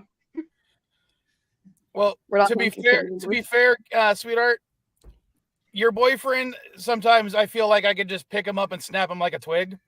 That's because he is a twig. But then again, also Devana's ex-husband. Yeah. Devana's one of my adopted sisters. I also feel like I could snap him in half like a twig, and he's also a Marine, and he was a Marine for 10 years. I would like to remind you that said boyfriend looks like a twig. Like, there are times I'm laying next to him and I can feel his goddamn ribs. Mm-hmm. But at the same time, he can pick me up with one arm. Yeah, those skinny, wiry guys can surprise you. They really can. Oh, especially when they're on drugs. Oh, well, yeah, sure. Something, uncle. I'll take your word on that. But yeah. What was I gonna say? I can't remember now. I remember when my brother came home from serving in the Marine Corps. I had already been out of the Navy for many years, and that's when I found out that all my life I had been pronouncing the word Marine incorrectly. It's not Marine, it's Marine. That's how he would say. I mean, the E sound in Marine had to come from like your center of your chest or your abdomen or whatever. It had to be like, guttural. Oh, and speaking of Devana, sweetheart, Hope and Cassidy are at my place right now. Ooh. So I'll be babysitting tonight, and if you're not working, how about you try to come down and say hi? I would love to, but again, that just depends on my boyfriend.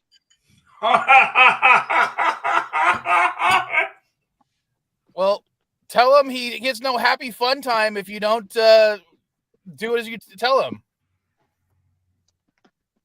You're acting like we do that in the first place.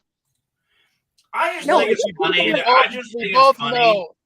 We both know that you do, and I was able to tell right away. And secondly, no, all I do is take away his access to the alcohol. Because it's the one thing that numbs the pain in his back. Yeah, it's funny how that works. No, I thought it was hilarious that as soon as Mike said that, I was like, as soon as Mike said that, I was thinking, she's going to say depends on my boyfriend. Well, she is 19. I mean, I got a 22-year-old daughter, so, their priorities are around those guys for whatever reason. No, it's not that my priorities are around him. It's that he has a car and I don't. Well, it makes a difference. Why your sister was texting you on Friday about getting your damn license. Hey, again, Mike, are we turning your panels into therapy sessions now? Again, I still don't have. Maybe next week I'll do a therapy session. Vilemike calls you a little bitch. The stream. Vilemike, therapy. Get over it, you asshole. Kind of my therapy How many times sessions. have I told you when it comes to your anxiety, sometimes just get over it and do it, rip it off like a Band-Aid and just, get over it. And how many times have I told you, I've looked you dead in the eyes and go, it doesn't work like that. It started to work for your sister, your oldest sister, not you, but you know what I mean. Yes, I finally got her to. Guys, you understand, she had such anxiety, she couldn't go up to a fast food counter to ask for more ranch dressing. And now she can actually do it. And it's because I just told her, I'm not going to do it. You have to do it. I want to point out the fact that I'm fairly sure. I know for a fact that when I was working in the lobby, she had no issues. That's because you're her sister. She knows you. I'm running around in the middle doing shit, and one of them comes up and goes, "Hey, can I get straws?" It's if you weren't technically a customer right now, I'd say no. So you have no issues? Damn, girl, that's a great album. Wah, wah.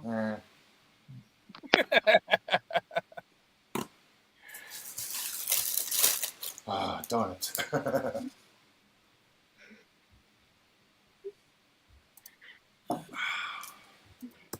Well, Caddy, one of the things we were talking about earlier is I'm finally watching Lucifer, and I have just finished season 4. Oh my god, my dad's finally watching my favorite show. What? It's funny. I have an aunt who is agnostic at best, atheist on her worst days, but she watches the show Lucifer. And so every time when we have a family get together where some of us are, we get into the subject of scripture, she tries to join in using solely her knowledge of this TV show. And she finds out within about 45 seconds to 2 minutes that it's not the same, and she has to walk away. But she does it every reunion. It's weird. Darren, I'm really well versed in Christian mythology because it's all mythology is kind of something I got into when I was younger. Right. And there's a point where God comes down and calls Lucifer Samael. And I'm like, no, Samael is not Lucifer. Yeah, it's Lucifer the same. Always Lucifer. That is a point of contention. Yeah, Samael is the poison of God. He's the angel the that venom does a of lot God. of the dirty. Yeah, the venom of God. Right. He's the venom and poison. I forgot. Yeah, but it's funny. He's the angel that does all the dark tasks. Well, because in in Jewish mythology or some of the apocryphal texts, he is known as the head of Satan's. So people think, oh, if he's the head of Satan's, he must be the devil. And it's like, no, he was never the devil. He was always, one of the good guys. He just was an adversary of God because that's how they did things. If the angels were the X-Men, he would be Wolverine. Yeah. Basically, yeah. Actually, you guys might have actually liked that movie Nefarious. I probably will go back and watch that eventually, because even though I was shocked that it's considered a Christian movie, but it seems to be one that's well done for once. Never heard of it. It was very well done, in my opinion. I guess it depends on where you want to go. You know it's a Christian movie, so you know certain topics are going to go a certain way. But if you actually watch it, it's interesting. There was a point in there I found very entertaining where Nefarious. So for those of you who don't know, the whole point is this guy is having to replace a psychiatrist who committed suicide the night prior. He's an atheist, and the guy is on death row. He's about to be executed. And the point is to determine if he's sane or not. Well, the guy claims to be a demon, but here's also the kicker. The guy's saying, I don't want you to declare me insane. I want you to declare me sane. I mean, why would a demon want an atheist to believe? But it's a very interesting part. There's that point where he goes, I'm an atheist. And he goes, oh, you think that atheist shield is going to save you?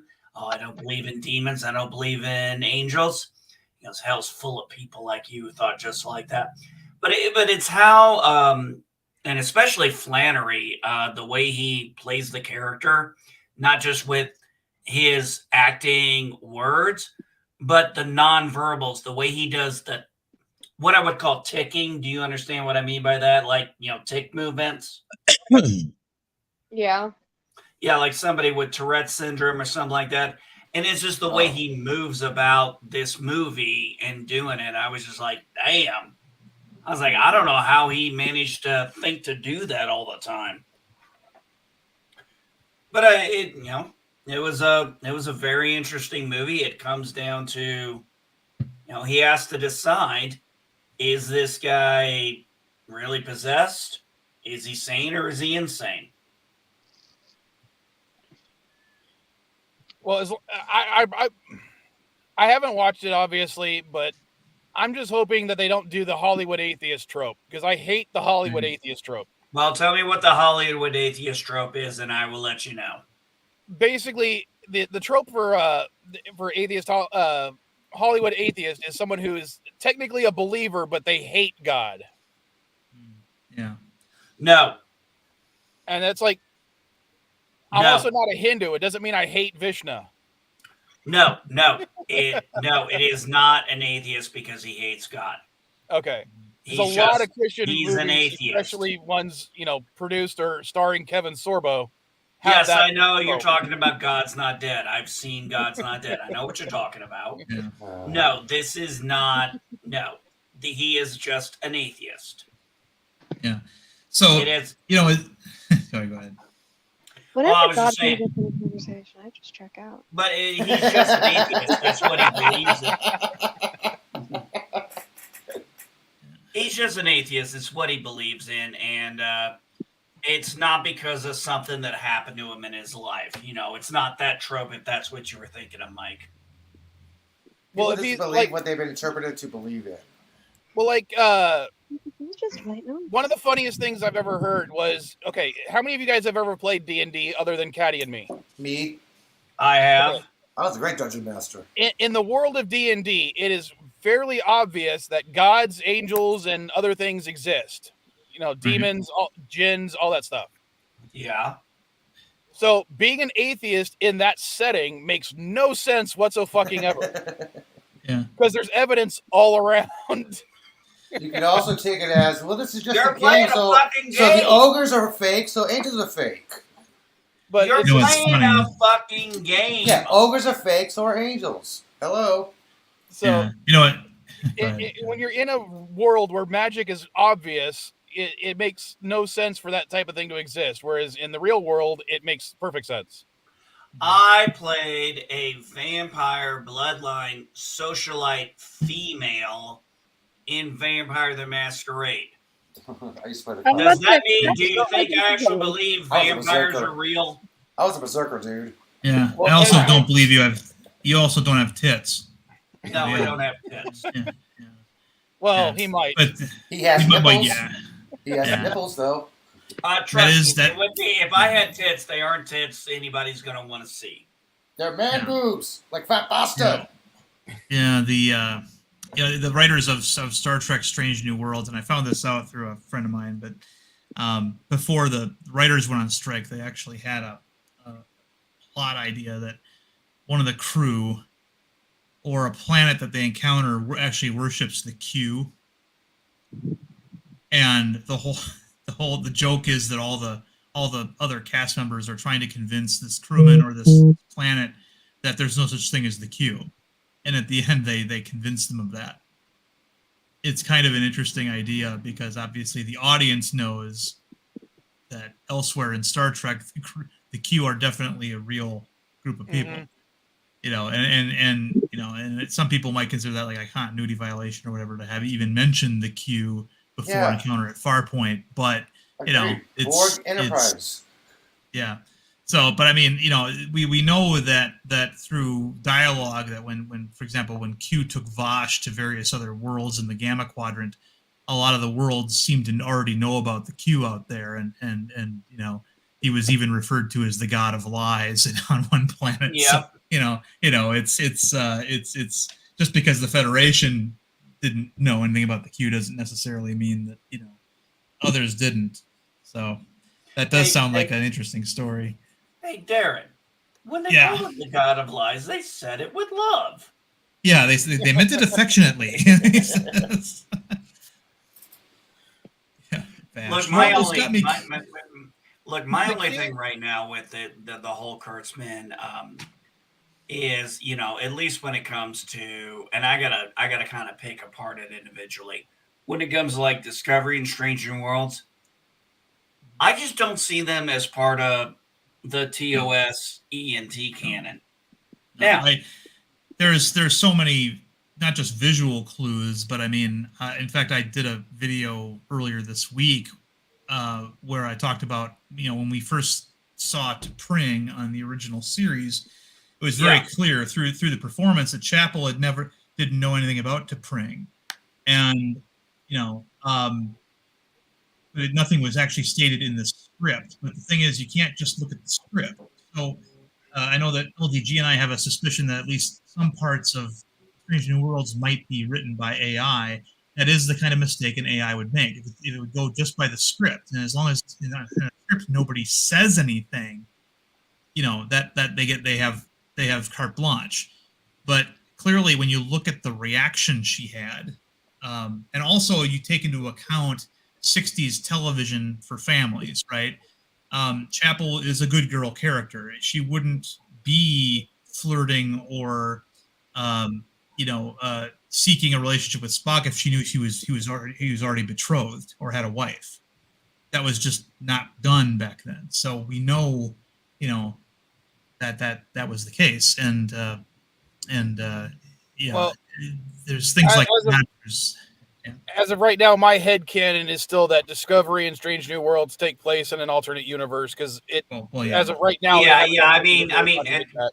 There's a lot of other reasons for that. I mean, yes, obviously. Yeah, and you know what? Here's the thing. I'm okay with that. I don't care for Discovery, but I'm not going to sit here and pretend Strange New Worlds hasn't had a decent second season. And I'm the first one to admit, I think we can all kind of agree, those first 2 seasons of TNG were pretty fucking bad. Right. But there were direct hallmarks back to the original series. And it clearly, even though it was bad, it still wasn't a a continuity violation because that show is set so many decades ahead that it didn't challenge any of the preconceived notions of TOS in large degree. Tired of seeing the captain in a freaking tutu cooking outfit. What's wrong? You don't Okay. like? I like that. I like it. I like I that. like Okay. Come on. Okay, this has been LDG's actual first contribution to the stream since hopping on here, other than coughing. Wow. So let's go ahead and hear. Can you finish that? What's wrong with I'm wearing? just saying, it's like strange new worlds. We're too busy cooking with Captain Pike. You know, it's the Captain Pike cooking hour with my uniform on, and you know the only thing is not you just don't have the words across your apron that says "Kiss the Captain." Yeah, you know, I do think I don't like it when I see them lying in their beds in uniform too, like taking a nap, because you don't. I want to see sleep him taking a dump in uniform. There we go. Sorry. That's not going to happen, LDG. I mean, come on. They probably go to the transporter. It'd be great to like just have beam the poop out of you, you know. So you didn't like when Captain Sisko was cooking in uniform and had an apron on, huh?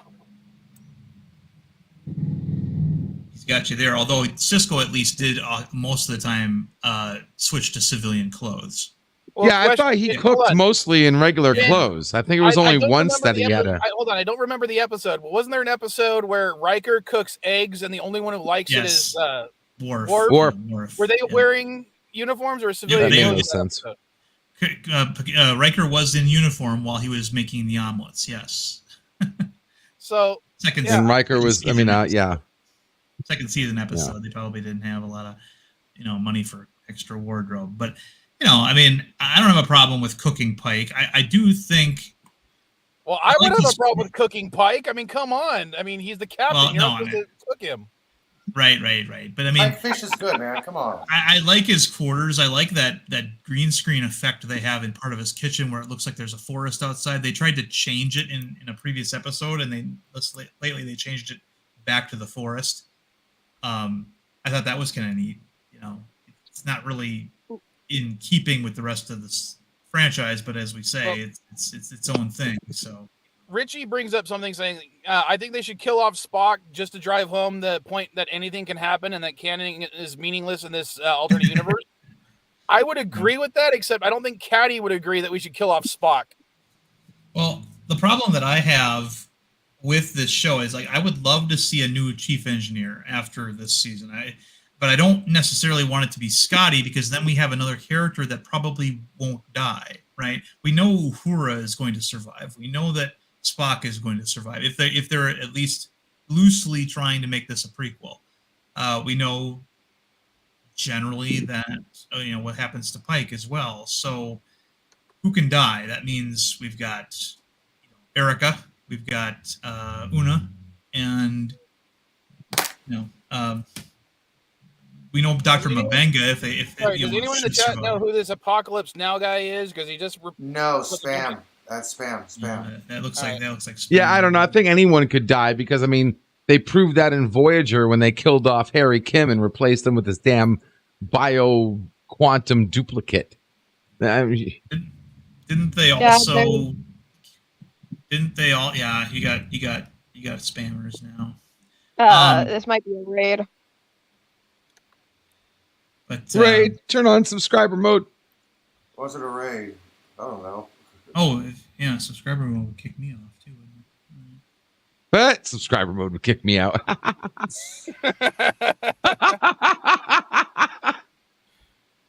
Oh, that's golden. Well, you're starting to hit the big time when you're getting people like that. Oh.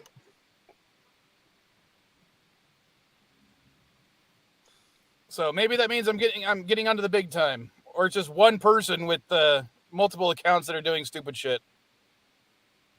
Wouldn't be surprised. YouTube will get them. God damn. Yeah. Yeah, it looks like they're. Unless you're getting, it might be getting rated, so I'm blind them. Yeah.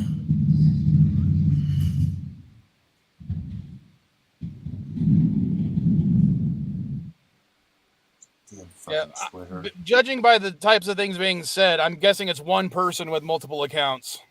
Yeah, that's what I guess. And I gotta take off. I forgot that it's my niece's birthday party today, and my brother just let me know. So I will see you guys later. All right, later, man. Later, Darren. Bye. Wait a minute. Did he just say he forgot it was Yes. his niece's birthday party? Yeah. And he openly admitted that. Yeah. On You're the not internet. drunk, dude. You can hit rewind on YouTube. You can do that. Hey! Yeah, hi. I gotta go. I forgot it's my son's birthday today. What the hell is going on with What the private fuck chat, is up dude? with the private chat? Dude, what the fuck? What just happened in the private chat? I saw that. I'm like, what the hell? What the hell? The fuck? I'm not going What's- to repeat that. What the hell's going on? Somebody's spamming private chat. Somebody's spamming private chat. Oh. Hold on. Yes, somebody's spamming the private chat, dude. Jesus Christ, you're gonna spam and that's the best you can come up with? Wow. Oh my god. You fucking spammers are an insult to insults and sarcasm. God damn. Put some effort into you know, back in our day, insults were a craft. They were an art. We saved our best insults for the people we love the most. Right? See, I guess based on the fact of how he's doing this, it most likely he has some type of Autobot put up. Because that's like really, really quick. 150 in about 3 seconds. Yeah, but it was Jeez. terrible. If you're gonna 1, Autobot and 2, do this, you know, 3, come up with something 4. cool. Okay, 150 in 4 seconds. Yeah, that's an Autobot. That's No, a more good like a time. Decepticon. Yeah. Shit. And Well, unfortunately, it seems to be slowing down StreamYard so much I can't even boot him. Damn, LDG, oh my help. god. So he's Don't look at spamming- me. Hey, I if you can guess hack we into can you can hack do into it. Canadian Spider-Man's StreamYard, help out Mike. If we just ignore him, he'll go away. Oh yeah, Well, that worked real great for me in high school. Yeah. Or middle school, or grade school. You know what kept people away from me? Me turning around and fighting back. It's the fact that when people are purposely doing this on a stream and they're going to this extent, all they're looking for is attention. He's such a lonely motherfucker that all he wants is attention from people who really don't give a flying fuck. Well, yeah, it's kind of funny when I see that on streaming. It's like, oh, you didn't go see this movie because of this. I'm like, well, did you go see the fucking movie? No. Well, then why are you bitching at my ass? It's like, well, you're a racist. I'm like, maybe I'm just lazy. I don't want to drive 30 miles to go see a movie, spend 2.5 hours and $60 to be lectured to. Or maybe it's not my type of genre. No. What the fuck? I mean, at the very least, apparently he's a fan of Sailor Moon. Sailor Mercury, Sailor Mars, Sailor Venus, Sailor Jupiter. We are But he almost I actually don't know anything about dancing Sailor in Moon. the moonlight. I know very We little love about it, and fight, it's only fight, what fight. I do know is because of Caddy and other. I want to and point out, Mario. though, With the one and This is wild. Sailor Moon. No, this was Mercury Bubble Blast. You guys not Sailor Moon fans? Come on. no Sailor Okay, no, Moon's was outside my age scope. Oh. no, No, One thing it I just was. I don't even know what I don't even know what the characters' names were. I'm impressed. He's still going. Wow. I didn't even bother with that. I'm letting it roll. Well, that's what happens when you put the word StreamYard in your description. It's guaranteed Yeah. to happen. Oh well. Here we go. Well, it has, I there we swear go. to God, LDG is like Eeyore.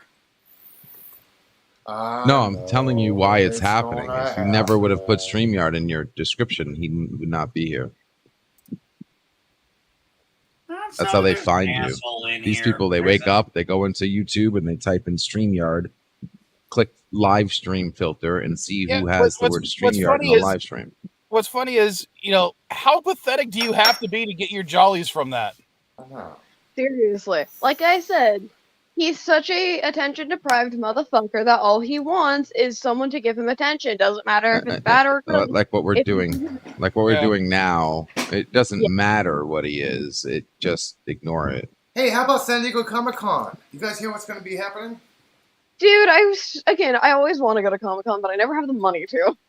How are you going to go to a Comic-Con when there's a strike going on? Yeah, Tara Strong even put on social media. Somebody asked her, "Can you guys even talk about Buffy?" She said, "No." So I was like, "Okay, what's the point of going to Comic-Con if they're restricted to what they can talk about? They can't talk about future projects or certain past projects. Come on, what's the point?" No promotion, buddy. Yeah, Disney even had characters show up at the premiere. Mickey Mouse, even with Cinderella. For the premiere, all to match him because of the strike. If I'm not mistaken, I heard the Oppenheimer cast walked out. Yep, and Ryan Reynolds and Hugh Jackman both told the director when they heard about the strike, "We're stopping production." It was both their decision to stop production on Deadpool 3. So they stopped filming that. I'm still going to see Oppenheimer next week. So am I. Oh, the dude's, the guy directed it. Yeah, one of the funny things I read about the interview was people were surprised I didn't use a real atom bomb for the effect. Well, I told my wife, shit, I was dude. like, I told my wife, I was like, the Oppenheimer movie is 3 hours long. She goes, "No, it isn't." I said, "We're going to have to catch an early show because we're going to be gone for a while." You got to figure I got to drive 30 minutes to the theater, buy the tickets, get the food, sit through 15 to 20 minutes of previews, and then get to the 3-hour movie. Man, I got a harsh travel to the movie theater. I got to walk 5 whole blocks. You live in California, so your life sucks no matter what. It used to be 4 blocks, but that movie theater closed, and now it's 5 blocks, an extra blocks to the IMAX. And the one with the closed caption.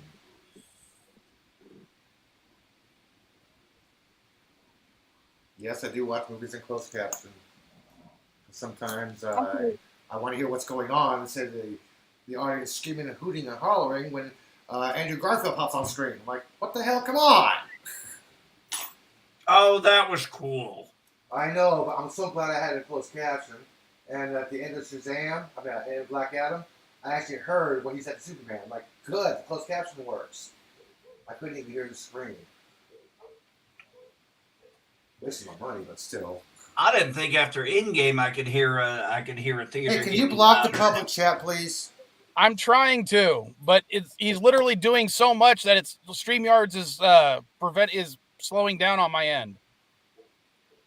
I just looked up the screen. I'm like, shit. I'm just ignoring the fucker. Yeah, but it's on the public chat now. Oh. That's why I said something. Public chat or private chat? Public. No, he's on the public now too. Public. That's why I said something. Public. I'm ignoring the ass on the privates. The mod should be able to deal with it on the public chat, but on the private chat, I can't do anything right now. Yeah, it's public now. Yeah, your wrenches are getting the public ones. Yeah, I was logging on right here. There it is. Boom. There we go. And just go ahead and ban them. Don't bother. Oh, yeah, I'm putting them in timeout, then I'm banning them. Trust me. It's easier to put them in timeout first. Then I'll ban them.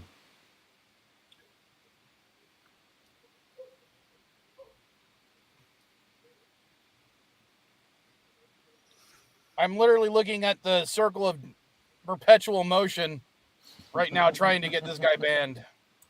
Why don't you just open up a new tab, go to your StreamYard, and add me as your co-host? Well, I'm trying to do that. Well, I'm not trying to do that per se, but I'm trying to gotta disconnect from this StreamYard. Click All right, the hold duck up. in the top left-hand corner and add. I mean, I guess I could tweet you my email address. Yeah, Add under me as a members. co-host, and I'll be able to block them. Yes. Man, this idiot's preventing me from loading a bowl. Shit. I got the plugin for the IP This address, is anyway, LD so I'll be also able to known have as a little Pickles. fun. Pickles been working on the software program. Richie, take care of this, please. We allow Pickles his delusions. Thank you, Richie. All right. No, thank you, not Ryan. Thank you, guys.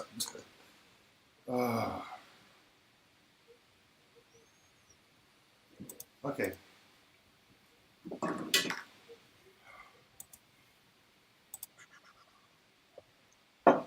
Once you get my ball loading, it stops. You need my email, Val? Yes, he does. Yeah, Make go it ahead a and send me your sponsor. email. Where are you going to send it at? Yeah, I'm gonna put it in the private chat. Don't put it in the private chat because he's posting too No. much crap. Yeah. Dude, you guys are so slow. Like really, like oh yeah. Caddy's back, by we the just way. honestly believe you'd be that stupid. Hey, Caddy is back. This is Eli, a California moocher who somehow always finds enough money in the cushions of his couch to go on these crazy vacations everywhere. Strange. Dude, I don't find change touching my cats. I find bills. Got it. Okay.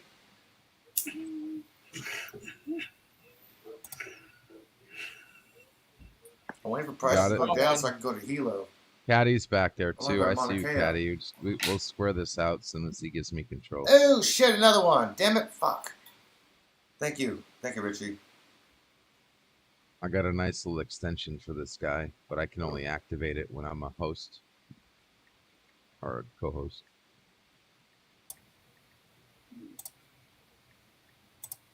This is LD Tree, also known as Pickles. Pickles been working on the software program he says will change the world. We allow Pickles his delusions.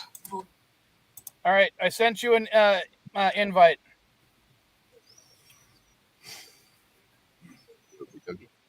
You're not bringing Caddy back up, are you? I can't right now. I'm literally stuck. Oh. My StreamYards is completely frozen for me, other than my microphone's still working. Okay, Caddy, wait till LDG gets access. He can probably bring you back up if he wants to. All right, there we go. I'm going to try to come in. So, hold on. All right, just got to refresh. Boy, Mike, somebody's got a hard-on for you today. Wow. Apparently. I mean, talk about a chubby from hell. He's gone. I don't know. This dude had a massive chubby chub for Mike, though. Oh, thank God he's gone, because... Nope. All right. Nope. I've got two vile mics now. Told you, not gone. Oh, one of them is a fake. No, I'm joking. Go for it, Richie.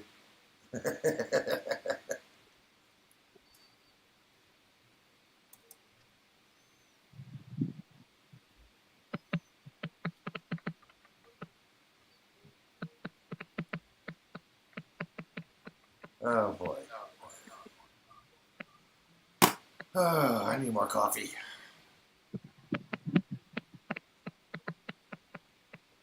What is that popping noise? On my end, it looks like Caddy's still up. I heard a popping noise.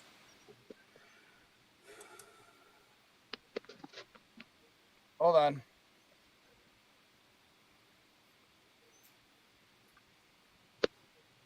Do you guys still hear me? Yes. Hello. Goodbye.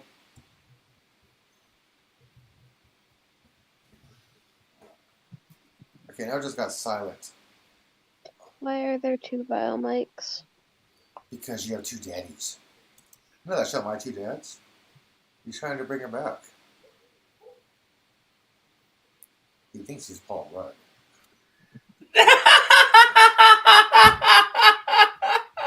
Nobody wanted to be Paul Rudd. Everybody wanted to be the cool dad. Should I be like impressed by how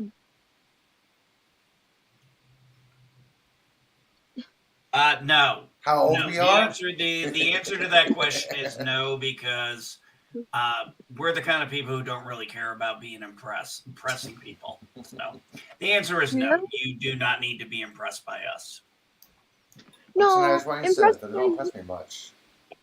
I'm more impressed by the troll. It's more just like, God damn, you really just, you have nothing to do, do you? Sorry, Indy was coughing. He's just a loser who's got nothing better to do.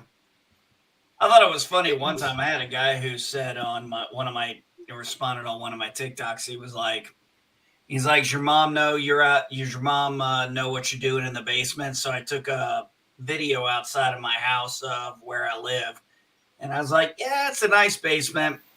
Another guy was like, does your mom know you're out of the house? I said, who do you think allowed me out of the house? Simple fact is, we just don't care.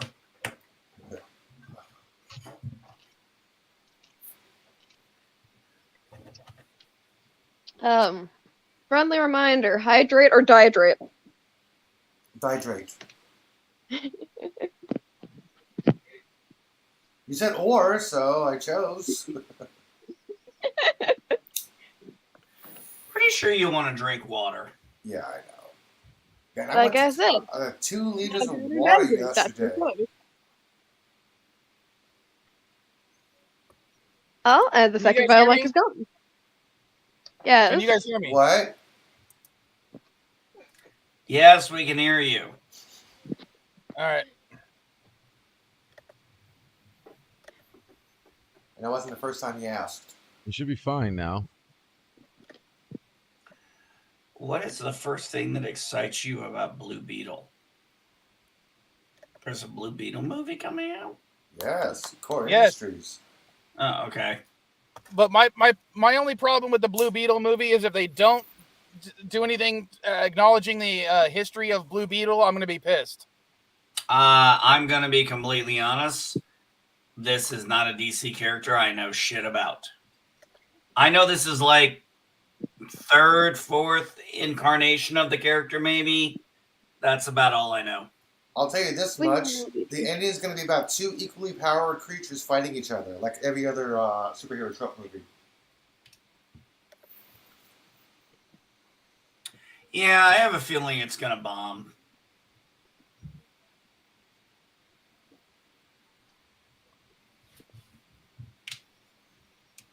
I know when the first it's been interesting to see them talk about Indy 5 bombing, and it's like, yeah, you really don't have any of those tropes you've been trying to use for years to make an excuse.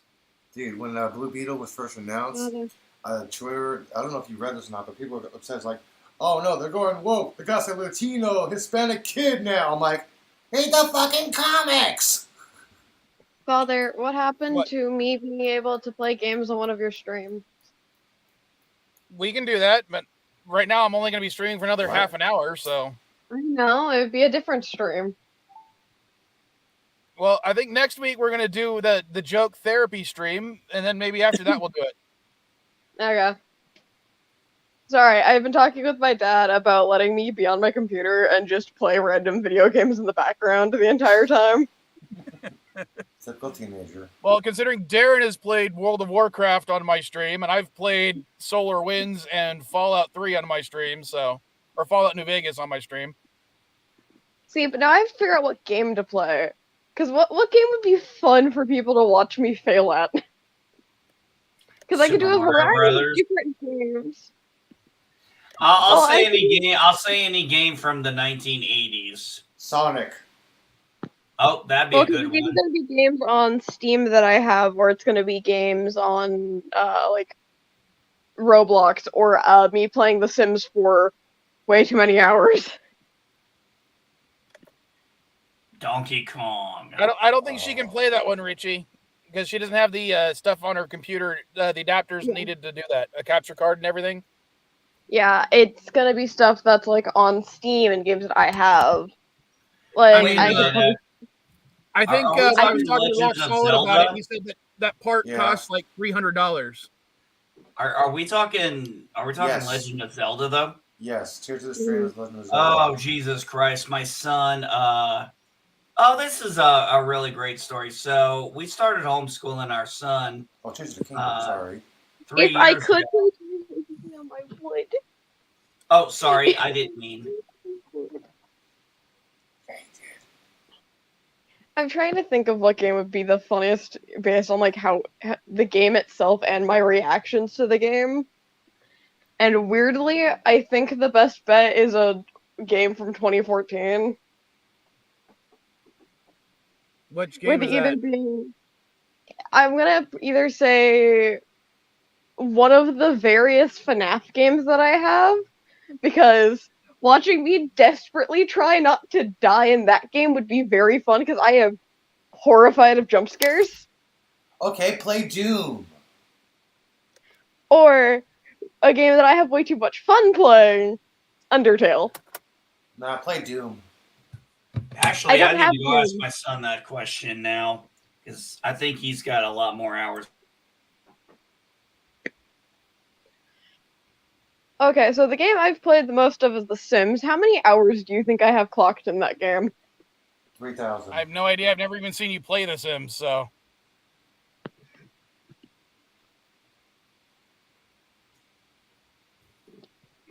Are you going to tell us, or are you just going to sit there and make people guess? I have over 650 hours clocked in The Sims. I was close. Holy fuck. I said 3,000, Richie. I was close. You know, it's funny. Because when I used to work security, I'd play Pokemon with some of the other security guards at night. And how many times I'd leave it on the entire time I was working, even if I wasn't playing. I have one Pokemon game where I accumulated 999 hours. And it was mostly because I was just leaving it on all 12 hours every day or 6 days a week for months. I mean, another game. I'll step away real quick. So I asked my. Oh, sorry. Sorry, I was thinking about something. If I can get one of my friends, Moth, to agree, I can get him and me, and we can play Phasmophobia in the background. I will probably be muted the entire time because I'll probably be on a Discord call with him. But it'd be very fun because I'll be able to hear you guys. And I can, like, respond in-game. Never heard of the game. Phasmophobia, it's a game about ghost hunting and trying not to die. Oh, like Ghostbusters, a video game. Yeah, I have, I think, over a few hundred hours clocked in at this point. Another game, I have a lot of games that are all about, like, horror survival. Stuff like Phasmophobia, Forewarned, Devour. That amount of time scares me because how often do I try to play Fallout New Vegas on either the Xbox or my computer? A lot. I've been trying to replay on my computer Fallout New Vegas for what? I bought it for myself for my birthday 2 years ago on Steam. Mm-hmm. My combined for the whole set of Fallout 3, Fallout New Vegas, and Fallout 4, I have less than 40 hours played in 2 years. Is he roboting out? Hey, Mike. So I wanted to kind of let Richie pull know. I asked my son, I said, how many hours have you put in on Legend of Zelda Tears of the Kingdom? He pulls it up. 1,185 fucking hours. And is there anything you don't have maxed out? You maxed out your Korok seeds, right? No, I'm not working on getting those. My whole plan with it fully get my weapons inventory maxed out. I'm not working on getting 1,000 Korok seeds. No, but you maxed out your equipment through the Korok seeds. Mm-hmm. And you maxed out your health. Yep. And you maxed out your stamina. Yep. And you maxed out, is there anything you haven't maxed out? I think the only game on the Switch that I have Okay, is near. hold on. How long ago did Tears of the Kingdom come out? When did we get it, AJ? A couple months ago? I think it was. I can't remember. It was a couple months ago, right?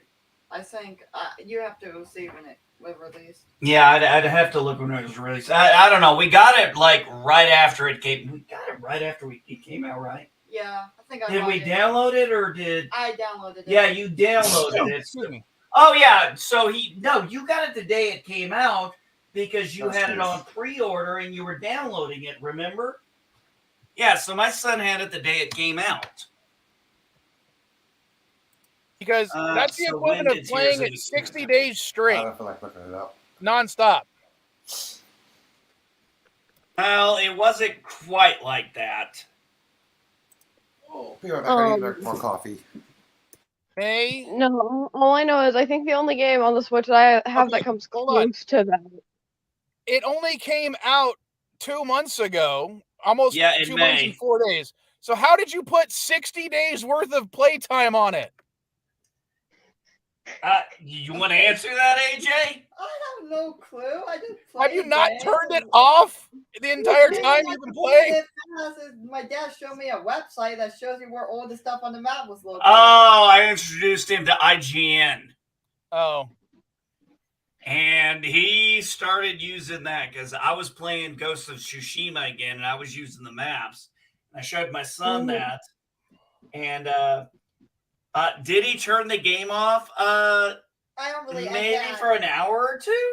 I when I start the game, I don't really exit out the game. I just leave the game opened. that's why. That's why you have so many hours on it. It's because it's registering even when you're not playing. I'm like, that's 60 days. Hey, I don't know. That's what I was trying to figure out. I was like, And it's like, but it no, came out he has them. 64 So days ago. like literally, he'll play the game, pause the game, go to sleep, get up, get right back in the game. That's I funny. think Right back up where he left off.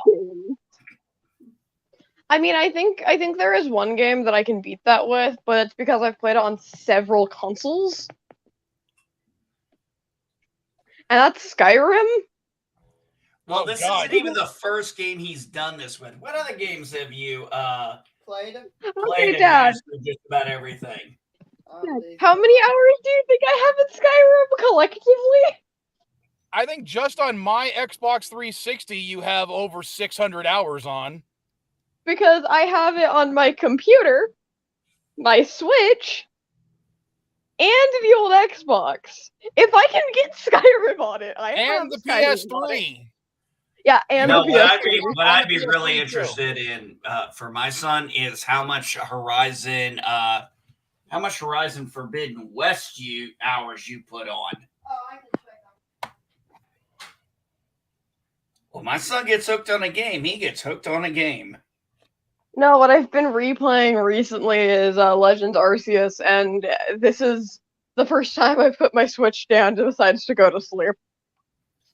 One of the things years ago when I picked up a copy of Metal Gear Solid, Which at one? the time I had sold all the memory cards that I had in stock for the PS1, so I couldn't save the game, and I was like, I really want to play this. And this is like after the PS2 had come out.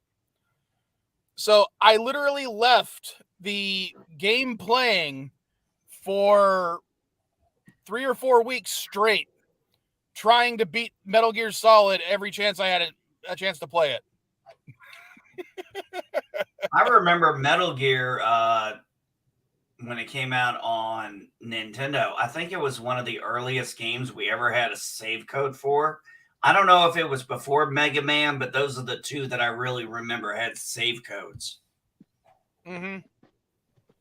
That's why the first Legend of Zelda was so breakthrough, was because it was the first game that had a battery pack in there to save on a RAM chip. So you had 3 save files on a RAM chip.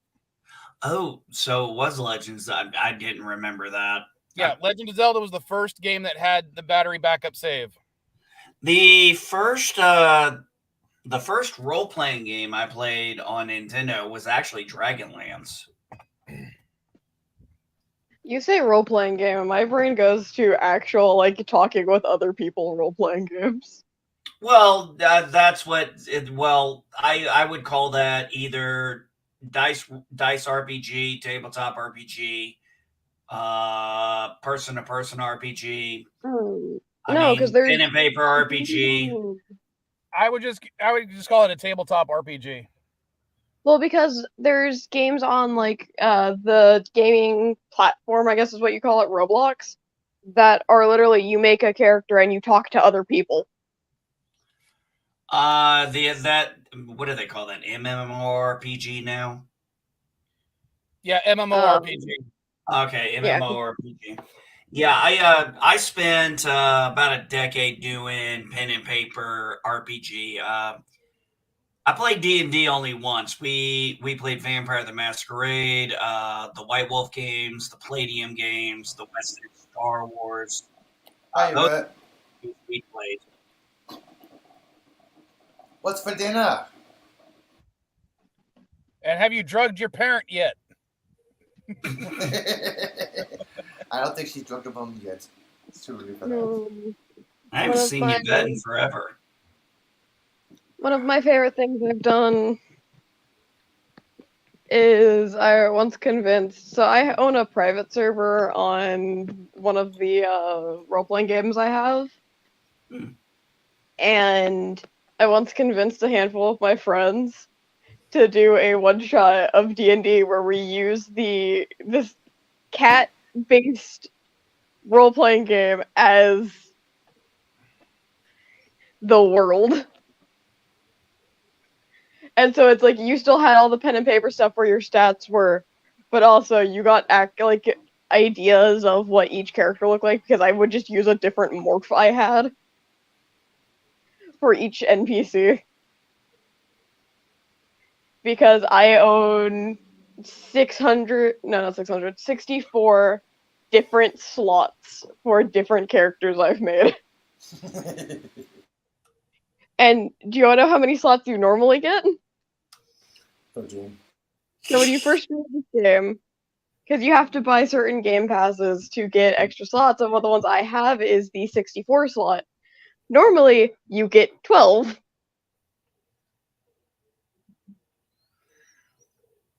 I don't You know guys what are I'm very doing. dirty-minded individuals, by the way. Oh, I know. And? Because I know why Elihu's giggling.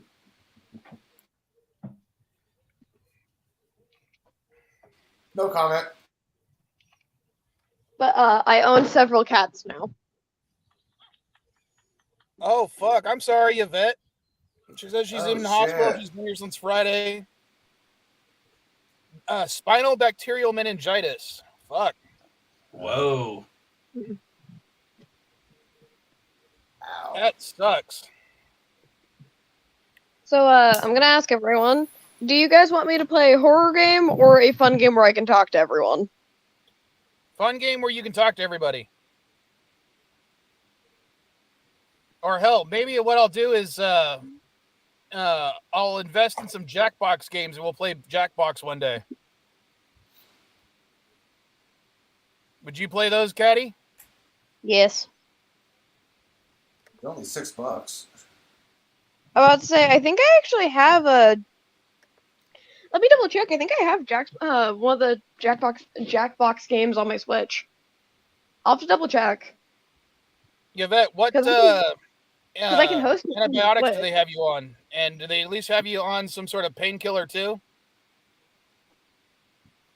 She's typing correctly, so I don't think she's on any kind of painkiller. Yeah. Also, I'll double check because I think I have one of the Jackbox games on my Switch, and I can host it from my Switch and let everyone join. We could do something like that.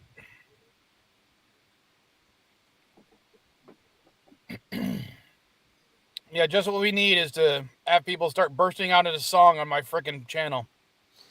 There's no business like show business.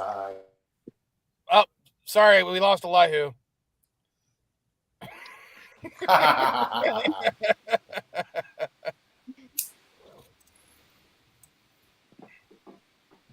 Better bust it out in the country. Yeah, so don't tell my heart, but it can break your heart. I just don't think you understand. Oh, speaking of country, what was it? I've talked about it before. One of my cousins is Paul Overstreet. He's a country music / Christian music singer. Mm-hmm. I was talking to a friend of my younger kid's friend's mom, if that makes sense. And she was telling me about this movie she had recently watched, even though it was a Christmas movie, and she was surprised about how good it was. And I was like, "Oh, great, a Christmas movie in July. That's so much fun." And she goes, "Well, it had Lindsay Lohan in it." I'm like, "Oh, please don't tell me you watched the one with my cousin in it." And she goes, "Who's your cousin?" I said, "Cord Overstreet." And she goes, "Oh my God, I did watch that one. Just, and she was singing its praises. And I'm like, God damn it. Because yes, if you don't know that back in 2022 holiday season, my cousin Cord was in a freaking Christmas movie with Lindsay Lohan. I don't even remember what it's called. I don't ever look at Christmas movies unless they have actors I care about. Mainly if it has Jeremy Jordan in it, because that man has the voice of a goddamn angel. Dude, nasty side effects. If you guys haven't found out, my favorite Broadway singer and actor is Jeremy Jordan. Who? He's in some of my favorite musicals ever. This is a very well-known fact about me on this channel. Did you ever watch Supergirl? Yes. You remember the guy that played Toyman's son? Briefly. That's Jeremy Jordan. Okay. I was just trying to tell you something you'd probably recognize. Yeah. That's Jeremy Jordan. Okay. If you have younger kids who are also female, they may have watched Tangled, the story that's on that was on Disney XD, which had him playing one of the ex-antagonists named Varian. Never heard of it. He also played Jack Kelly in the Broadway version of Newsies. Okay. He played main role in the opening in the original Broadway cast. And he also played Clyde in Bonnie and Clyde. That's where you know him from. Okay. No, I actually knew him from Newsies. Fun fact, he's the reason I got interested in Bonnie and Clyde. It's the opposite of what you think it is. I was looking through some shows I thought I'd be interested in, so I kind of offhandedly looked at what shows he was in. So, because I could look them up as spoofs on YouTube. And most of the time, if not as well-known shows, you don't have as many. And I initially looked up some criminal musical slime tutorials, because that's generally what they're under. I couldn't find anything, so I just kind of looked up Bonnie and Clyde on Broadway, and I found 2 different complete spoofs of them. Toyman's son. Yeah, yes. I brought up the picture, so maybe you'd recognize him. Yeah, that's what I said briefly. Yeah, I did. That is my favorite Broadway actor. He also now is in a band. He has had the weirdest career shift. Oh, fun, Yvette. Oh, shit. Try to get some rest if you can. Yeah, if you don't need to be on the stream if you're in pain or, trying to get better. Yeah. I'm definitely not going to begrudge you for that. I'd rather you get better. Yeah, we're not LDG. Speaking of, what happened to him? No idea. He said he had something to do. Oh. But LDG just couldn't handle the pressure. I was looking for a musical to watch. It was like deep in COVID. It was on one of the breaks from school, and I was kind of bored, and so I was just looking for anything to entertain myself. And so I had gone onto his playbill just to see what shows he was in. I noticed he was in Bonnie and Clyde, and I've always had an interest in like true crime. So I figured, oh, I'd probably really like this because I like musicals and I like true crime. Did you like? What's his name? Dookie, how's the guy? Remember Neil Patrick Harris's musical? Don't know what it is. Elihu, how can you forget who Neil Patrick Harris is? Sorry, man. NTH. But yeah, I ended up kind of just searching it up on YouTube, found it, watched it. I got halfway through it initially because I ended up having to leave. Came back, restarted it, got about 3/4 of the way through it, ended up having to leave, came back, restarted it a third time, finally got through the entire thing, and it made me start bawling like a baby. Excuse me. Yeah, I don't think there's any Broadway play that has ever made me cry, even come close. Unless you include seeing my little girls and little boy in their plays. I got really pissed off once. My grandmother took me to a play. It was not Phantom of the Opera, sorry, Jekyll and Hyde. And it was a scene with the prostitute, and my grandmother whispers in my ear and goes, "You know she dies, right?" And I looked at her and I said, "No, but now I fucking do." 10 minutes later, the character dies, and I was so pissed. I was like, "Grandma, don't ever fucking do that again." Well, I didn't cuss at her like that, but I was 10 years old, but you get what? I was pissed. Yeah, somebody ruined the end of The Patriot for me. They're like, yeah, the American won the Revolutionary War. Like, damn you, you spoiled the ending. Oh, God, I didn't know about the character in this particular thing, okay? I'm not talking about historical.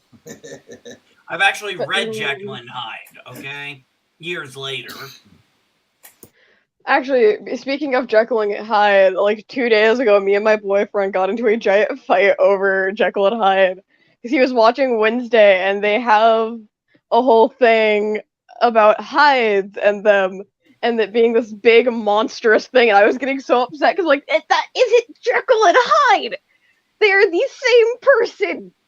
Except one is him with restraints, the other is him without restraints. That's the only difference. One of them used to be suave. The other one used to be a plain ordinary guy. That was Hyde. Hyde was a suave guy. Yeah. Read the book. It was literally just Hyde was what Jekyll wanted to do. Yeah. And then he pulled himself a little too far. Elihu, you're reminding me of those people on Twitter that were complaining about people are trying to make Frankenstein woke by saying that it was Frankenstein, the doctor, who was the villain, not the monster. And I'm like, what? What? Have you not read the fucking book? Frankenstein is a doctor. The monster. No, yeah, I know, but they're saying that Frankenstein's monster was the villain of the story. And I'm like, no. No. The whole story is where Dr. Frankenstein is the monster. Oh, he's the villain of the story. Dr. Frankenstein takes all that time to create the monster and then immediately rejects it and casts it out. Exactly. How is he the villain? I want to point this out. How is he the villain? He is the villain. No. How is the monster the villain? Yeah, how is the monster the villain? Not Frankenstein. Frankenstein, that should have established him as the villain right there. Yeah, the monster just experienced life. He's like, oh, wow, what's this? This is new to me. Hey, a person. Tea, cool. Cigar, okay, yeah, sure, I'll try that. Hola, Mrs. Cardenas. Mrs. Vile's in the chat, so everyone say hi to Mrs. Vile. Also, I don't think if I'm correct about it, the only reason that, like, he rejected said monster in the first place, it was, like, not even that, it's a hideous monster. No, it was because it had fucked up eyes. Like, It Daddy, was are you not going to say hi to wanted. Mari? Come on. I did. so hello. The simple fact was he created it, and it wasn't the creation he wanted. Yeah. Well, because like it's the monster was described as beautiful, intelligent, this, that, and the other thing, but its eyes were horribly messed up and looked extremely creepy, and that's the one point that he didn't like about it. Yeah, but for anybody to say that the monster was the villain, the monster was immediately rejected and had to learn life through trauma in the worst way possible. And Frankenstein did that. The fact that anybody could say that, the fact that anybody would say, "Oh, Frankenstein, the monster was not the villain; it was the doctor." It's like, yeah, no shit, asshole. We've known that our entire lives. Thanks for catching up. When did Mary Shelley first write it? But the whole thing on Twitter was it was people saying that how they're trying to turn Frankenstein woke by saying that, and it's just like, dude, oh, that's the God, point of the book. you need to pay attention to the frickin' book. Yeah, the book. I mean, Mary Shelley couldn't have made it any fucking plainer. I know, but it's just amazing how everyone thinks that everything's woke all of a sudden. And it's like, no, it's been You around playing for a 10 lot years longer. ago. Come on. Well, it's like all of a Pick sudden and it's like, choose. oh, I'm the first person to do this. And then people point out, no, this was actually the first person was 1970, 1960, 19 whatever. It's like they're all trying to be like, oh, I'm the first. We've got the most diverse cast. It's like, what's your fucking show about? Oh, well, Envy, we have this diverse cast. I don't care about the fucking diverse cast. I want to know what the show's about.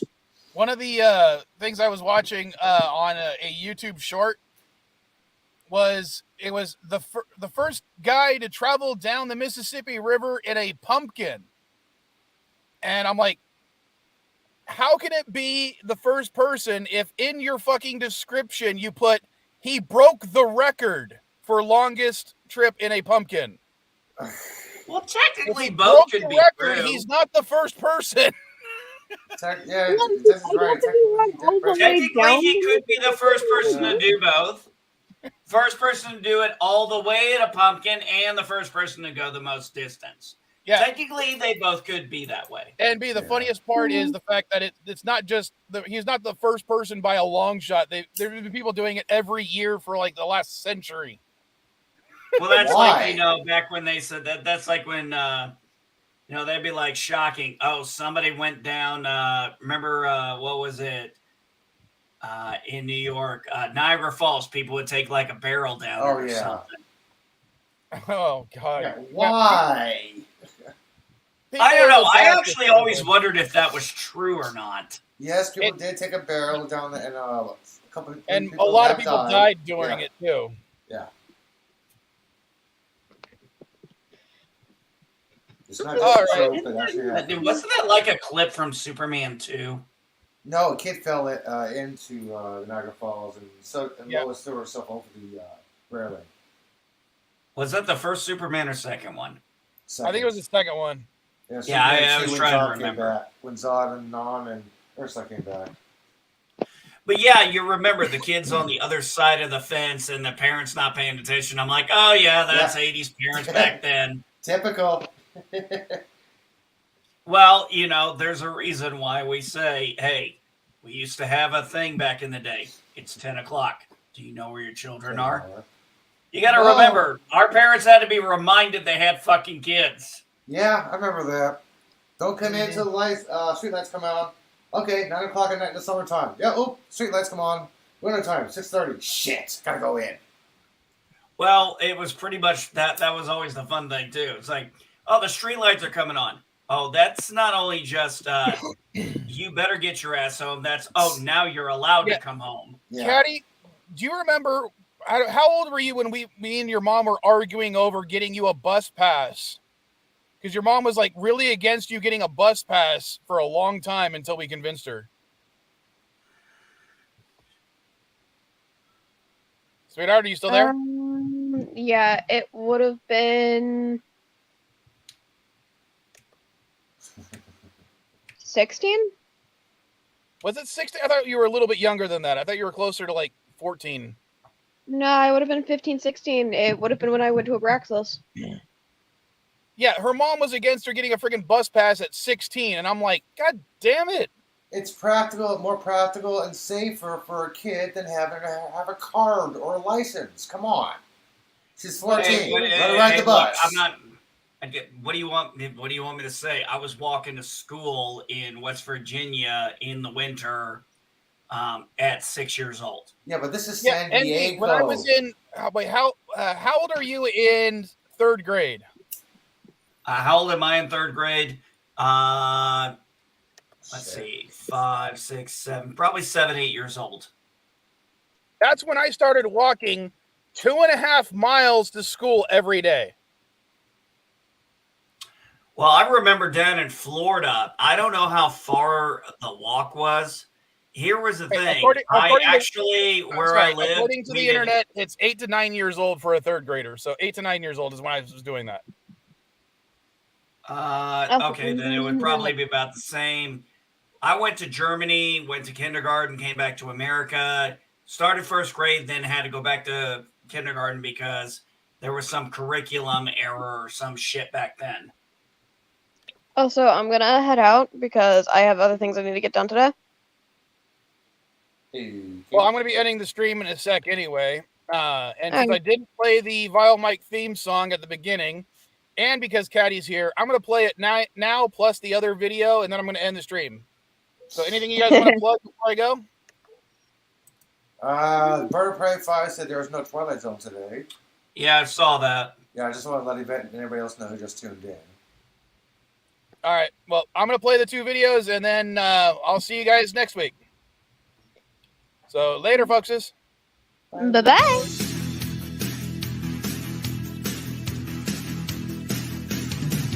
Well, you all must have heard I'm a real nerd. People say I'm a fool, but they never got the news that I'm a wild one. Oh yeah, I'm a wild one. You better turn it up, better keep the channel down, cause you're watching Wild Mike and his real wild child. Oh yeah, I'm a wild one. You better turn it up, better keep the channel down, cause you're watching Wild Mike and his real wild child.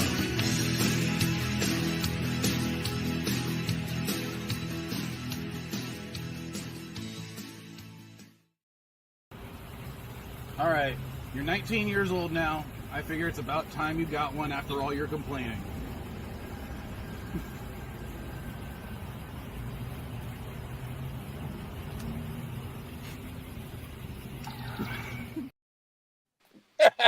Kill.